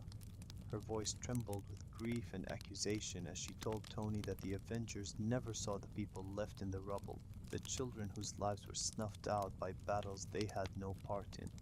For Tony, the moment was devastating. Every nightmare, every panic attack, every failure condensed into a single truth. He had become the very thing he feared, someone who caused harm in the name of protection. When Secretary Ross presented the Sokovia Accords, a United Nations resolution that would place the Avengers under strict oversight and require authorization before taking action, Tony saw it not as a restriction, but as salvation. He believed oversight could protect the Avengers from themselves, could prevent another Ultron, could prevent another Sokovia, could prevent a Tony Stark from making another catastrophic mistake. But Steve Rogers saw the Accords differently, still grieving the loss of Peggy Carter, still carrying the weight of his own moral compass sharpened through decades of war and betrayal. Steve believed that surrendering autonomy to political institutions risked corruption, manipulation, and the loss of everything the Avengers stood for. His distrust was rooted in Hydra's infiltration of SHIELD in Bucky's brainwashing, in the governments that had failed him time and time again. To Steve, the Accords represented a cage. To Tony, they represented absolution. Their disagreement was not about politics, it was about philosophy. Tony believed oversight prevented disaster. Steve believed oversight caused it. The Avengers split almost instantly. Tony aligned with Vision, Natasha, Rhodey, and newcomers like T'Challa. Steve stood with Sam Wilson, Wanda, Clint, and eventually with Scott Lang. The ideological divide widened further when a bombing at the UN killed King T'Chaka of Wakanda, with evidence implicating Bucky Barnes. Steve, believing in Bucky's innocence and remembering the man he once fought alongside in World War II, refused to stand by while the world hunted him as a killer. Tony, desperate to avoid more collateral damage and fearing the consequences of another rogue superhuman, demanded that Steve abide by international law. Their conflict became emotional, personal, painful. Lines were drawn not between teammates, but between friends. Natasha struggled with her loyalty. Rhodey urged Tony towards stability. Sam mirrored Steve's dedication to freedom. Vision's logic clashed with Wanda's fear of losing control, and in the middle of it all, Tony desperately tried to keep the team from collapsing completely. But the more Tony tried to hold the Avengers together through the Accords, the more they slipped through his fingers. When Tony discovered evidence that the UN bombing had been manipulated, not committed by Bucky, he rushed to find Steve, not as an enemy, but as a friend. wanting to repair the damage before it was too late. But by then, the divide had become a chasm. The confrontation at the Leipzig airport was the moment the Avengers truly shattered. Tony arrived armed not with rage, but with justification. He believed he was doing the right thing. Steve arrived with a mission to save Bucky from a greater threat. And so began a battle that neither wanted, yet neither could walk away from. The airport became a war zone of ideals and emotions. Tony fought with precision, restraint, and frustration. Steve fought with conviction, loyalty, and sorrow. Their teammates clashed with equal passion. Sam versus Rhodey, Natasha versus Clint, Wanda versus Vision, Spider-Man versus Falcon and Bucky in a chaotic introduction that revealed Tony's latest attempt to fill the emotional void in his life. Peter Parker. The battle was spectacular, tragic, and unnecessary. No one fought to kill. No one fought for glory. They fought because they believed they had no choice. And then tragedy struck. Vision, attempting to disable Sam, miscalculated and instead struck Rhodey, who plummeted from the sky. Tony's scream as Rhodey fell was raw, primal, his worst fear realized. Rhodey survived, but paralyzed. Tony's guilt surged anew. In that moment, Tony realized the Civil War was not winning anything. It was costing everything. Yet the final fracture came not on a battlefield, but in a Siberian bunker, where Tony, Steve, and Bucky confronted Helmut Zemo, the mastermind who had orchestrated the entire conflict from the shadows. Zemo revealed the truth that shattered Tony's world. The Winter Soldier, Bucky Barnes, had murdered Howard and Maria Stark, and Steve knew. The footage was undeniable. Tony's breath left him. Years of trauma erupted into blind rage. He wasn't Iron Man. He wasn't an Avenger. He was a son watching his parents die again. He attacked Bucky first, then Steve. The fight was brutal, emotional, destructive. Tony accused Steve of betrayal. Steve accused Tony of vengeance. Tony ripped off Bucky's metal arm. Steve shattered Tony's arc reactor. Their friendship, once fragile, now broken, crumbled beneath the weight of grief, secrets, and the impossible complexity of their lives. When Steve walked away, leaving his shield behind, Tony lay in the ruins of the bunker, broken not physically, but emotionally, utterly abandoned by a man he once believed in. The Civil War ended with no victors. The Avengers were gone.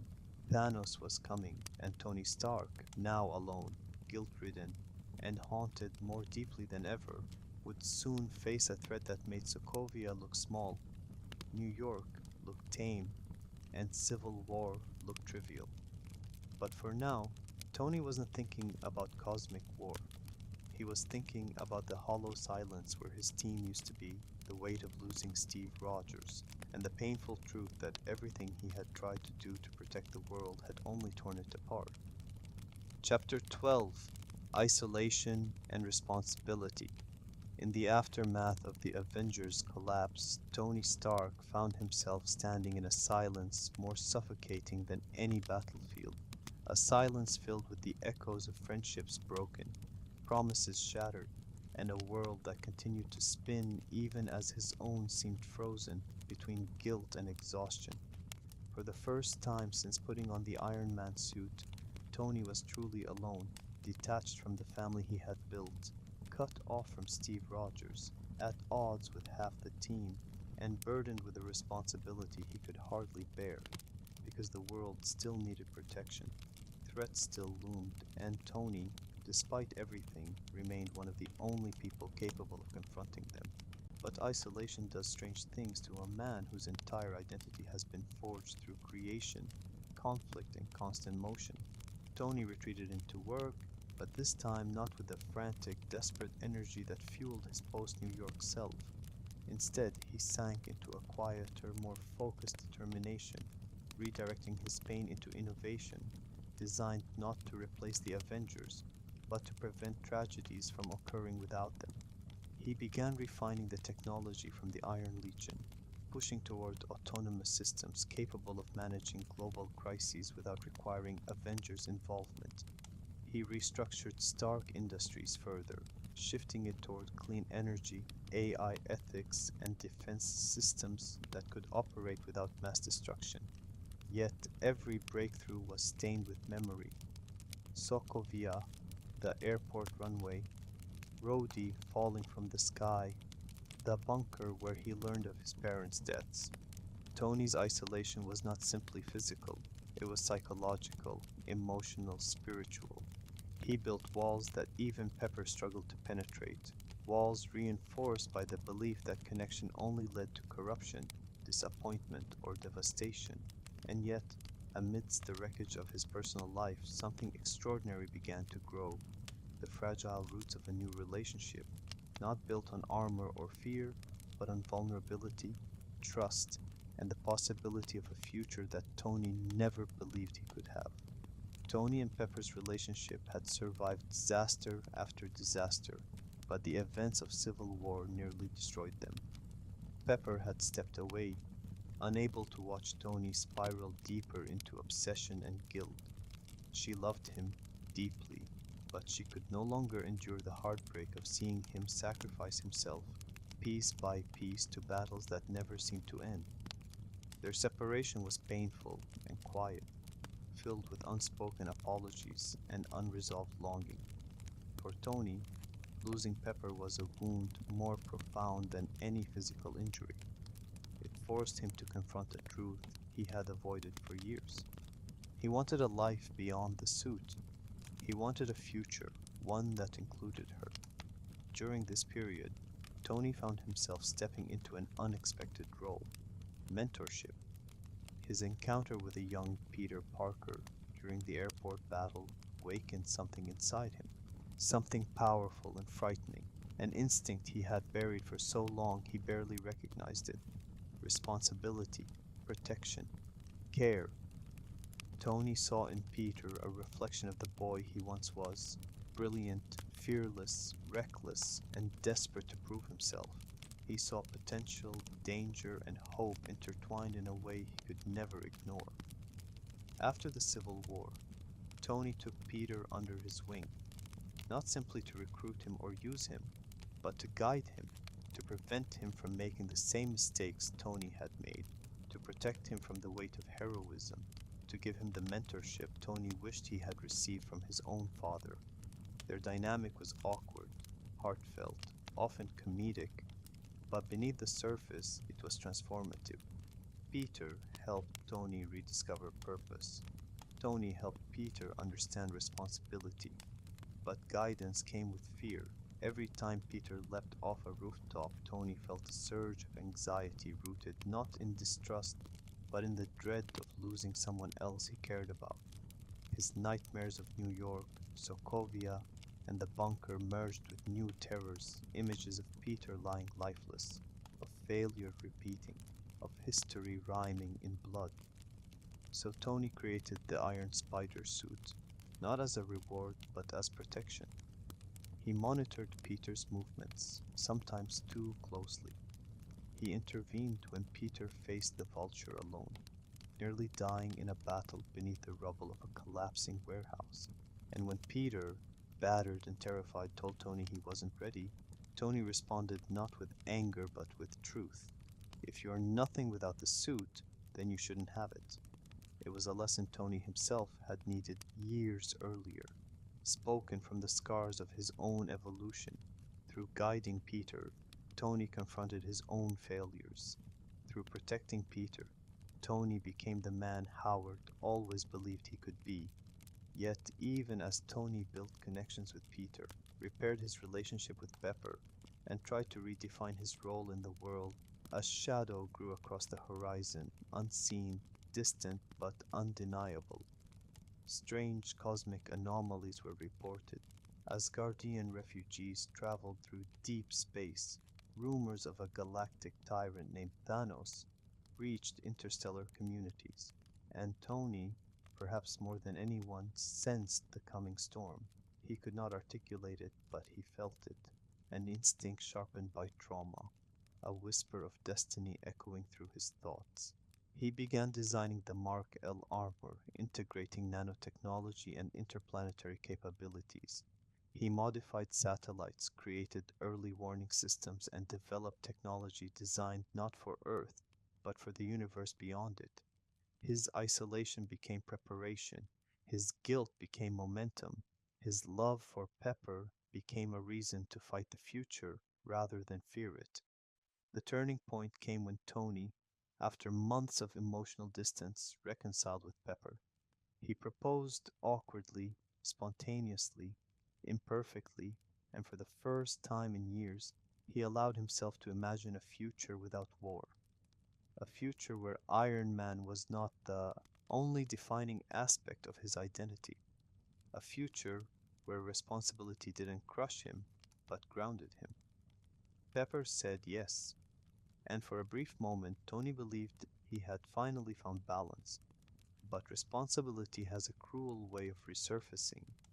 While Tony tried to build a quieter life, the world continued to change. Bruce Banner, lost for years after Sokovia, returned to Earth with a warning so terrifying it made Tony's blood run cold. Thanos was coming. The universe was converging on a battle Tony had foreseen since the day he looked through the portal above New York. His isolation ended in an instant, replaced once again by destiny. But something had changed, something profound. Tony no longer acted out of fear or guilt. He acted out of love. For Pepper, for Peter, for the Avengers, even fractured as they were. For Earth, for the future he wanted to protect. Responsibility was no longer a burden, it was a purpose. And isolation, once a prison, had forged within Tony a resolve stronger than any alloy he had ever crafted.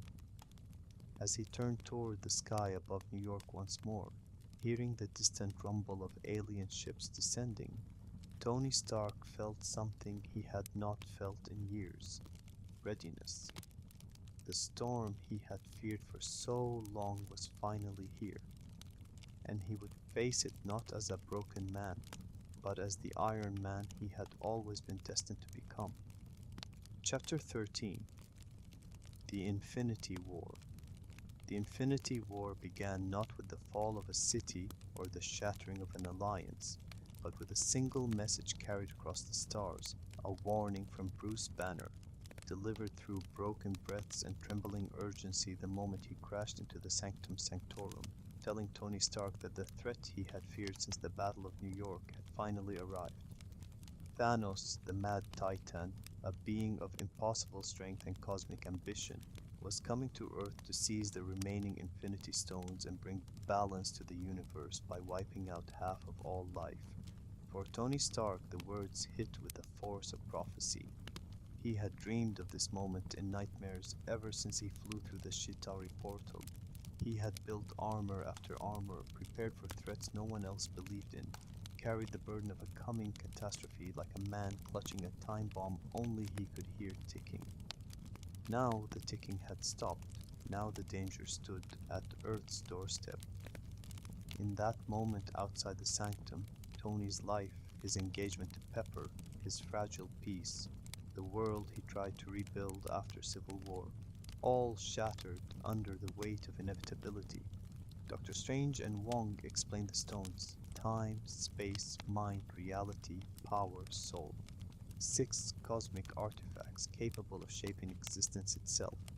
Thanos already had 2. He was coming for the others. And Strange, the guardian of the Time Stone, made it clear that Tony Stark was not simply a bystander in this war. He was one of the key players in a cosmic sequence that Strange himself had glimpsed only through the mystic visions granted by the Eye of Agamotto. Before plans could form, before alliances could be mended, the sky above New York split open. A massive circular Q-ship descended through the clouds, its gravitational pull tearing cars from the streets, sending civilians screaming in terror. Tony's pulse skyrocketed, not from fear, but from recognition. It was happening again, but this time he was ready. Summoning the Mark L nanotech suit, Tony stepped into battle with Peter Parker at his side. Peter, still just a kid, but already fighting with the courage of a seasoned Avenger. Tony barked orders, not out of anger but out of desperation to keep Peter alive. Not again. He wasn't losing another kid. The Black Order, Ebony Maw, and Cull Obsidian attacked with merciless precision. Strange was captured, dragged aboard the Q-ship. Tony and Peter pursued, rocket launching themselves into space despite Tony's frantic attempts to keep Peter out of the battle. But the boy refused to let him fight alone.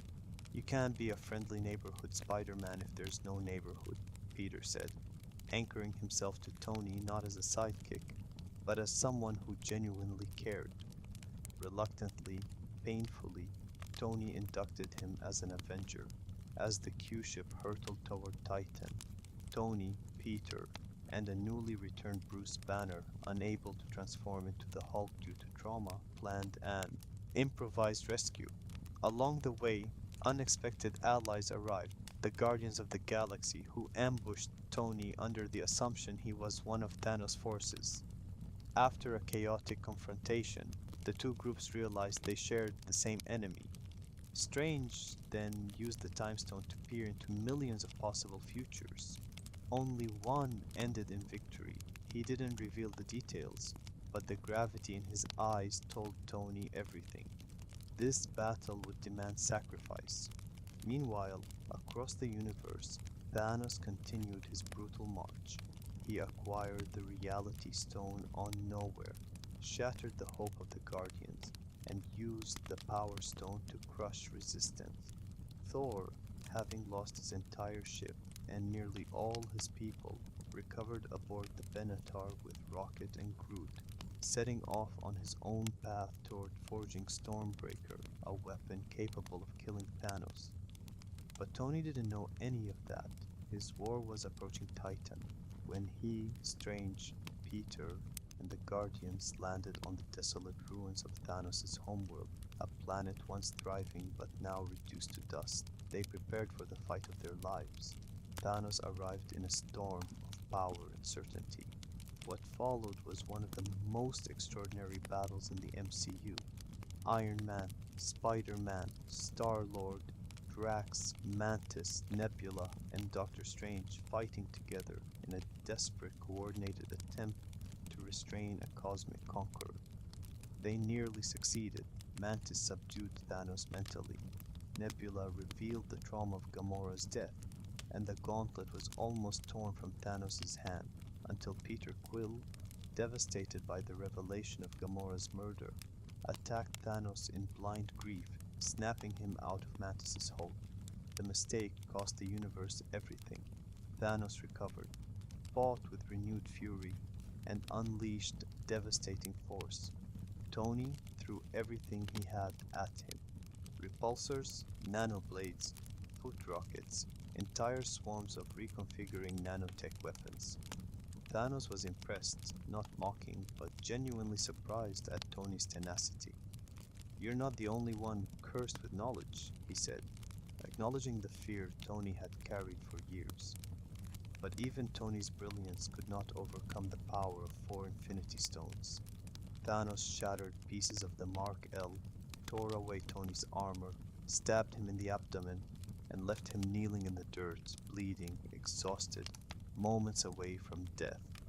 "I hope they remember you," Thanos said, raising his hand for the final blow.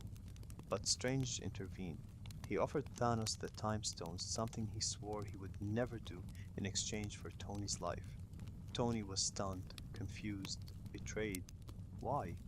Strange's answer was simple, cryptic, and devastating. "We're in the endgame now." Meanwhile, on Earth, Wanda Maximoff faced her own agonizing battle. In Wakanda, she fought to protect Vision, who held the Mind Stone in his forehead, Thanos' final target. As the Black Order and an army of Outriders swarmed the battlefield, the Avengers, Steve, Natasha, Rhodey, Sam, Bucky, Banner in the Hulkbuster armor fought desperately. Thor arrived with Rocket and Groot, unleashing Stormbreaker in a surge of lightning that turned the battle's tide. For a moment, hope flared. Vision begged Wanda to destroy the Mind Stone, sacrificing him to stop Thanos. Through tears, Wanda complied, shattering the stone and killing the man she loved. But it wasn't enough. Thanos reversed time, resurrected Vision, ripped the stone from his skull, and placed the sixth and final gem into the Infinity Gauntlet. Thor struck him with Stormbreaker, burying it in his chest with a killing blow, but he had aimed for the body, not the head. Thanos whispered, "You should have gone for the head," and snapped his fingers. The universe went silent, then it ended. Half of all life turned to dust. Across Wakanda, heroes disintegrated. Bucky, Sam, T'Challa, Wanda, Groot. Across Titan, the dissolution was even more tragic. Drax, Mantis, Quill, and then Peter Parker, who clung to Tony in terror. "I don't want to go. I don't want to go." Tony held him as he dissolved. He felt the boy's fear. He felt his failure. He felt everything break.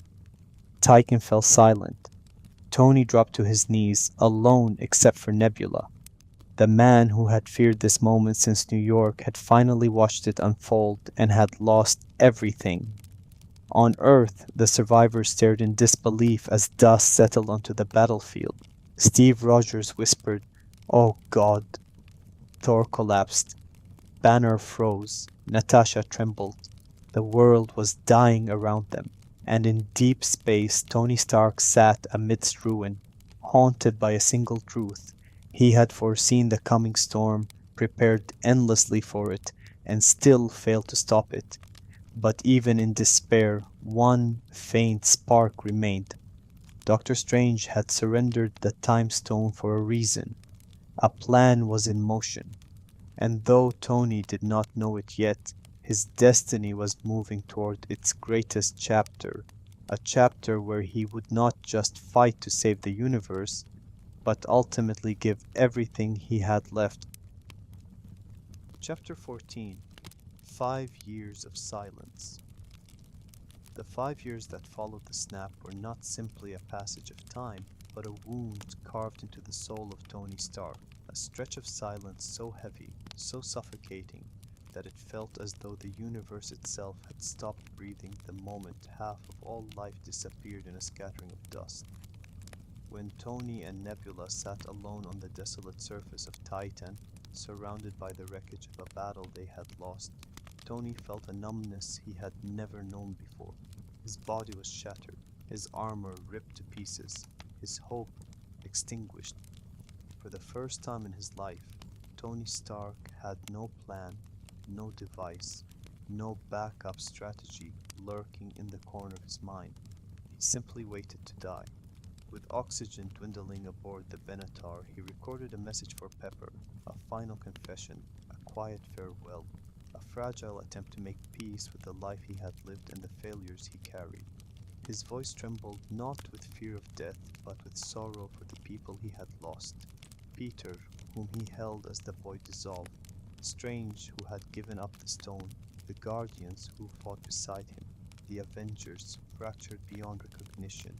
And then, when the darkness of space closed in, a brilliant beam of light appeared, a rescue impossible but real. Captain Marvel carried the ship back to Earth, placing Tony in the arms of the people he thought he would never see again. But survival was not salvation. When Tony stepped onto Earth, he encountered not triumph or relief, but a devastated world and an Avengers team broken beyond repair. He saw Steve, Natasha, Rhodey, and Bruce waiting for him, not as teammates, but as soldiers defeated by a war they never stood a chance of winning. And Tony, still delirious and half dead, unleashed years of suppressed rage. He blamed Steve, he blamed the team, but more than anything, he blamed himself. "I lost the kid." Those 4 words shattered him more than any wound Thanos inflicted. Unable to face the ruins of the Avengers and unwilling to relive the failures of Titan, Tony walked away. He retreated to a remote cabin, far from technology, far from politics, far from war. And in the quiet solitude of that isolated life, Tony Stark found something he never believed he was capable of: peace. Pepper found him not broken, but exhausted, a man who had spent a lifetime carrying the weight of the world and finally allowed himself to set it down. She stayed with him. They rebuilt each other, and in time that peace took physical form in the shape of a little girl, Morgan Stark. The first time Tony held her, a transformation occurred deep within him. For decades, Tony had been driven by fear, guilt, and responsibility. But Morgan awakened something purer, something softer, the desire not to protect the world through armor, but to build a life worth protecting. He traded the cold glow of the arc reactor for the warm presence of fatherhood. He took walks in the forest. He cooked meals with Pepper. He built small gadgets, not to save the world, but to entertain a child with a smile wider than the horizon. The man who had once fought gods now let his daughter try on an Iron Man helmet for fun. The man who once calculated probabilities of alien invasion now listened to bedtime stories. The man who once feared death now feared losing the life he had built. Yet even in peace the past whispered to him. Every quiet night carried an undertone of loss. The friends dusted away the child he could not save, the mission left unfinished. Tony tried to bury it. He tried to embrace the life he had earned. But grief has a way of lingering in the corners of the mind, surfacing in unexpected moments. And the world had not forgotten him. Meanwhile, across the globe, the remnants of the Avengers searched desperately for meaning in a world dismantled by fate. Steve Rogers tried to hold society together through support groups, offering comfort he could not find for himself. Natasha Romanoff ran global surveillance from the ruins of the Avengers compound, continuing to fight threats that no longer mattered because she didn't know how to stop fighting. Rhodey hunted cartels and war criminals, punishing those who exploited the chaos of the snap. Rocket and Nebula patrolled distant galaxies, searching for the faintest trace of Thanos. Bruce Banner, merging his intellect with the Hulk's strength, tried to become a symbol of hope, but they were all drifting. They were all half alive. They were all waiting for something they didn't believe would ever come. And then, one morning, destiny arrived on Tony Stark's doorstep in the form of a man he never expected to see again. Scott Lang, the Ant-Man, returned from the quantum realm with an impossible idea: time travel. Not the science fiction kind, not a fantasy, a real, theoretical, scientifically plausible opportunity to retrieve the stones from the past and undo the snap. Tony's first instinct was refusal. He had a family, a life, a daughter he adored. He could not risk everything he had gained. Not again. Not after Pepper nearly lost him to obsession a dozen times before. Not after nearly dying on Titan. He told Scott no. He told Steve no. He told Bruce no. "I am Iron Man," he had once declared defiantly. But now, he whispered, "I can't." Yet that night, he stared at a framed photo of Peter Parker. He stared at the boy who looked at him with admiration, trust, and innocence. The boy he failed. The boy he couldn't save. And something inside him fractured. Not painfully, quietly, like a gear clicking into place. Tony Stark walked back into his lab, and the man who had built the Mark I in a cave with scraps began calculating the mathematics of time travel in the solitude of a wooden cabin. Hours turned into an all-nighter. Fear turned into focus. Trauma turned into purpose. When the equation finally resolved, Tony stared at the hologram with disbelief. He had done it. He had created a navigable model for quantum time manipulation. Time travel was possible, and with it, the power to bring back everyone who had been lost.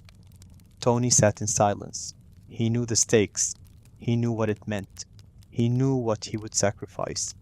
That night, He went to Pepper and confessed the truth. I figured it out. Pepper looked at him with fear and love intertwined, because she already knew what Tony would choose. She had always known. But would you be able to rest? She asked gently, touching the arc reactor embedded in his chest. That question was permission.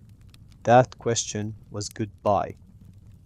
Tony returned to the Avengers, not as the broken man they remembered, but as someone whole, determined, and ready to finish what he started. Together, they rebuilt the team. They refined the quantum suits. They forged alliances across space and time. And though Tony joked, argued, and improvisationally re-engineered the mechanics of time navigation, there was a calmness to him now, a quiet acceptance that the future was calling him to battle one last time. 5 years of silence had not healed him. They had simply given him clarity, and when the Avengers prepared for their greatest mission, yet Tony Stark stepped forward not as a man consumed by fear, but as a father, a husband, a friend, and a hero.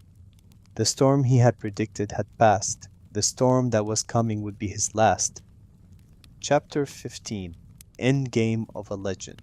Tony Stark's final chapter did not begin on a battlefield, but at a workbench in a cabin in the woods, with the soft sound of tools clinking against metal and the quiet murmur of a father talking to his daughter about cheeseburgers and bedtime. And yet, from that peaceful place, he would walk back into the heart of the greatest war the universe had ever seen, not as the reckless genius who once built weapons for profit, but as a man who finally understood that the true measure of a hero is not what he can build or how many battles he can win, but what he is willing to lose to give others a chance to live. When Tony returned to the Avengers compound with the solution to time travel, compact, elegant, terrifying in its implications, there was no grand declaration, no triumphant speech. He simply set the device down and said, "Let's not die trying to bring everyone back." Behind the humor, however, was the acceptance of a destiny he had tried to run from for years. He reconciled with Steve Rogers not through lengthy apologies, but through small gestures. The return of the shield, the shared understanding that both had made mistakes, and the unspoken recognition that there was no longer time for grudges. The universe was broken. They had one chance to fix it. Tony helped refine the quantum suits, calculated the time jumps, and built a new gauntlet capable of harnessing the power of the stones, an impossible device that fused Stark technology with cosmic force. As the team prepared for the time heist, Tony stood in the center of the planning table, not as a commanding general, but as the man who understood just how fragile their plan really was. One misstep, one error, and they wouldn't just fail, they could erase everything, yet he moved forward anyway. In 2012, Tony traveled back to the Battle of New York, stepping into a moment he had already lived, but now saw from above, watching his younger self strut and smirk, unaware of the universe that lay beyond the portal. It was surreal, almost mocking, to see the man he used to be, working alongside Steve, Hulk, and Scott. He orchestrated the theft of the Space Stone, manipulating the chaos of the past to serve the desperate hopes of the future. But even his precision couldn't prevent unexpected complications. Loki escaped with the Tesseract, and the carefully laid plan fell apart. Forced to improvise, Tony suggested a deeper dive into the past, 1970, a SHIELD facility where both Hank Pym's particles and the Tesseract would be stored. What he didn't anticipate was coming face to face with the ghost who had haunted his entire life, Howard Stark. Disguised in period clothing, Tony walked those stark, clinical halls with a calm that masked the emotional storm inside him. When he stepped into the elevator and stood beside his father, the moment felt like a fracture in time, not just temporal but emotional. Howard, unaware of who stood beside him, spoke about his unborn son, about his fears of fatherhood, about his hope to raise a child who would not inherit the worst parts of him. Tony listened, his eyes heavy with years of unresolved resentment melting into empathy. He realized that the father he had spent a lifetime resenting had been just as frightened, just as flawed, just as human as he himself was now. That conversation, awkward, tender, incomplete, healed something in Tony that no arc reactor, no suit, no battle ever could. When they parted, Tony hugged his father and said, "Thank you for everything," a farewell disguised as courtesy, but loaded with the full weight of a son finally letting go of the anger that had shaped him. With the space stone secured, Tony returned to the present, where the other teams arrived with the remaining stones except Natasha. Her sacrifice on Vormir, trading her life for the Soul Stone, cast a shadow over their victory. Tony watched Clint's face crumble as he relayed what happened, understanding all too well the cost of their mission. The stones were not trophies, they were markers of lives lost. Even so, they pressed forward. In the lab, Tony designed the nano gauntlet, embedding the stones into a lattice of nanotech that could withstand, however briefly, their raw power. When the question arose who would wield it, Tony remained silent. Thor volunteered in a haze of guilt and anger. Bruce, fully merged with the Hulk, argued that only he had the physical resilience to survive the surge. Tony let him, not out of cowardice, but because he knew his moment had not yet come. As Hulk slipped his hand into the gauntlet and channeled the energy to snap the fallen back into existence, Tony watched from behind the screens, his heart pounding as the compound shook with the force of a god wrestling with the universe itself. Hulk screamed, his arm charred and broken, but the snap worked. Birds returned, phones rang, lives reignited across the planet. Tony exhaled, a fragile breath of hope blooming in his chest. They had done it. They had brought everyone back. But before that hope could solidify, the sky tore open once again. Thanos, the past version from 2014, who had followed Nebula through the quantum network, descended upon the Avengers compound with a rain of fire that obliterated the structure in an instant. Tony was thrown into chaos, dragged underwater, buried beneath concrete and debris. When he emerged, battered and gasping, he saw the silhouette of Thanos sitting calmly amid the ruins, his double-bladed weapon planted in the ground, waiting for the stones, waiting for war. The initial confrontation was grim, intimate, and brutal. Tony, Steve, and Thor, the original three, walked toward Thanos like weary gods, each one carrying years of scars. They fought with everything they had. Thor wielded both Mjolnir and Stormbreaker. Steve proved himself worthy by raising Mjolnir, shattering the battlefield with each strike. Tony used every ounce of his nanotech to adapt, counter, and survive. But Thanos, though stoneless, was relentless.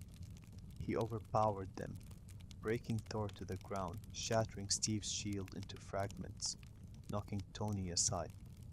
For a moment, it seemed they would lose again. Then, in the distance, Steve's earpiece crackled. "On your left," Sam Wilson said. Portals opened, dozens of them. Wakandan warriors marched forward. Asgardian soldiers rallied. Wizards raised shields. The Guardians, Spider-Man, Doctor Strange, Scarlet Witch. The restored heroes returned in radiant, impossible waves of hope. Tony watched as Peter swung onto the battlefield, alive, apologizing as if no time had passed. Tony pulled him into a hug, the kind he had never truly given him before, holding on as if he could stop time itself. But the battle waited for no one. As Thanos' army charged, the Avengers assembled one last time. The clash was cataclysmic. Lasers streaked across the sky. Giants roared. Valkyrie's Pegasus soared through the chaos. Wanda nearly tore Thanos apart in a storm of rage and grief. Captain Marvel descended in a streak of cosmic light, obliterating Thanos' ship and turning the tide once more. Through it all, Tony moved with a singular focus: keep the gauntlet away from Thanos. They passed it like a relay baton, Clint to T'Challa, to Peter to Carol, each hero risking everything to ensure the stones wouldn't fall into the Titan's hand. But inevitability, as Thanos himself once said, is stubborn. Amid the chaos, he managed to seize the gauntlet. Tony watched, dread coiling in his chest as Thanos placed it on his hand and prepared to snap. Then he glanced at Doctor Strange. Strange held up one finger. One. The single future out of millions in which they won. And in that instant, Tony understood. It was never about stopping the snap in Infinity War. It was about positioning the pieces for this one, final moment. Without hesitation, Tony launched himself at Thanos. The Titan threw him aside, snapping his fingers with grim satisfaction, only to hear nothing. The stones were gone. They had flowed from the gauntlet into Tony's armor, embedding themselves into the nanotech like six burning stars. Tony raised his hand, the stones surging with cosmic energy that tore through his body, burning him from the inside out. His face twisted in pain, but his eyes were calm. He looked at Thanos, at the army that had brought the universe to its knees, and echoed the words that had first defined him in the eyes of the world. I am Iron Man. He snapped his fingers. The battlefield transformed. Thanos watched as his army turned to dust, soldiers, beasts, leviathans, even his own lieutenants. Finally, alone among the ruins, the Mad Titan sat down, defeated, and dissolved into ash. The war was over, but victory had a price. The power of the stones ravaged Tony's body. The right side of his face blackened with burns, his breathing shallow, his eyes dimming. Rhodey reached him. First, kneeling by his oldest friend, tears in his eyes. Peter stumbled forward, choking on disbelief, calling out to Mr. Stark, begging him to stay. But Tony could no longer respond. The nanotech tried and failed to repair the damage. Pepper arrived, kneeling beside him, her hand on his chest, her eyes full of love and devastation. She didn't ask him to fight. She didn't beg him to stay. She understood, perhaps better than anyone, what this moment meant. We're going to be okay, she whispered, her voice trembling but steady. You can rest now. Tony's gaze softened. The flicker in the arc reactor faded, and with a final silent exhale, the man who had built an empire, created a symbol, and saved the universe, died. In the days that followed, the world mourned in ways both quiet and monumental. A holographic message Tony had recorded before the time heist played at his funeral, his voice speaking to those he loved with the same mix of humor and honesty that had always defined him. He addressed Morgan, leaving her a memory she could grow up with. I love you 3000, he said, imprinting onto the universe a phrase so simple and pure that it captured everything he had become. Not just a genius, billionaire, playboy, philanthropist, but a father, a husband, a friend, a hero. At the lakeside funeral, heroes from every corner of the world and beyond gathered to honor him. The Avengers, the Guardians, Wakandans, sorcerers, agents of SHIELD, and more. Nick Fury watched from the back, the man who once recruited Tony now bearing witness to his ultimate transformation. Pepper placed an old artifact on a floating wreath, the arc reactor from the first suit, inscribed with the words, "Proof that Tony Stark has a heart." It drifted across the water, glowing softly as the sun began to set. In that single image, the arc of Tony's life was crystallized. He began as a man defined by his mind, his ego, his machines. He ended as a man defined by his heart. The legacy he left behind extended far beyond technology. Spider-Man carried his mentorship into a new era of heroism. Rhodey upheld their friendship as war machine. Pepper continued his vision through Stark Industries and their daughter. The world he saved rebuilt itself, not knowing how close it had come to disappearing forever. For Tony Stark, there would be no resurrection, no return, no hidden escape. His story ended on that battlefield, his final act not just a sacrifice but the fulfillment of everything he had become, from a weapons dealer to a man willing to lay down his life for a universe he finally understood he was only a small part of. And though he was gone, the symbol remained. The Avengers were no longer the same, but the universe endured because one man, once selfish and broken, chose in the end to give everything. Tony Stark's endgame was not about defeating Thanos. It was about becoming the person who could, and in that he succeeded more completely than even he could have imagined.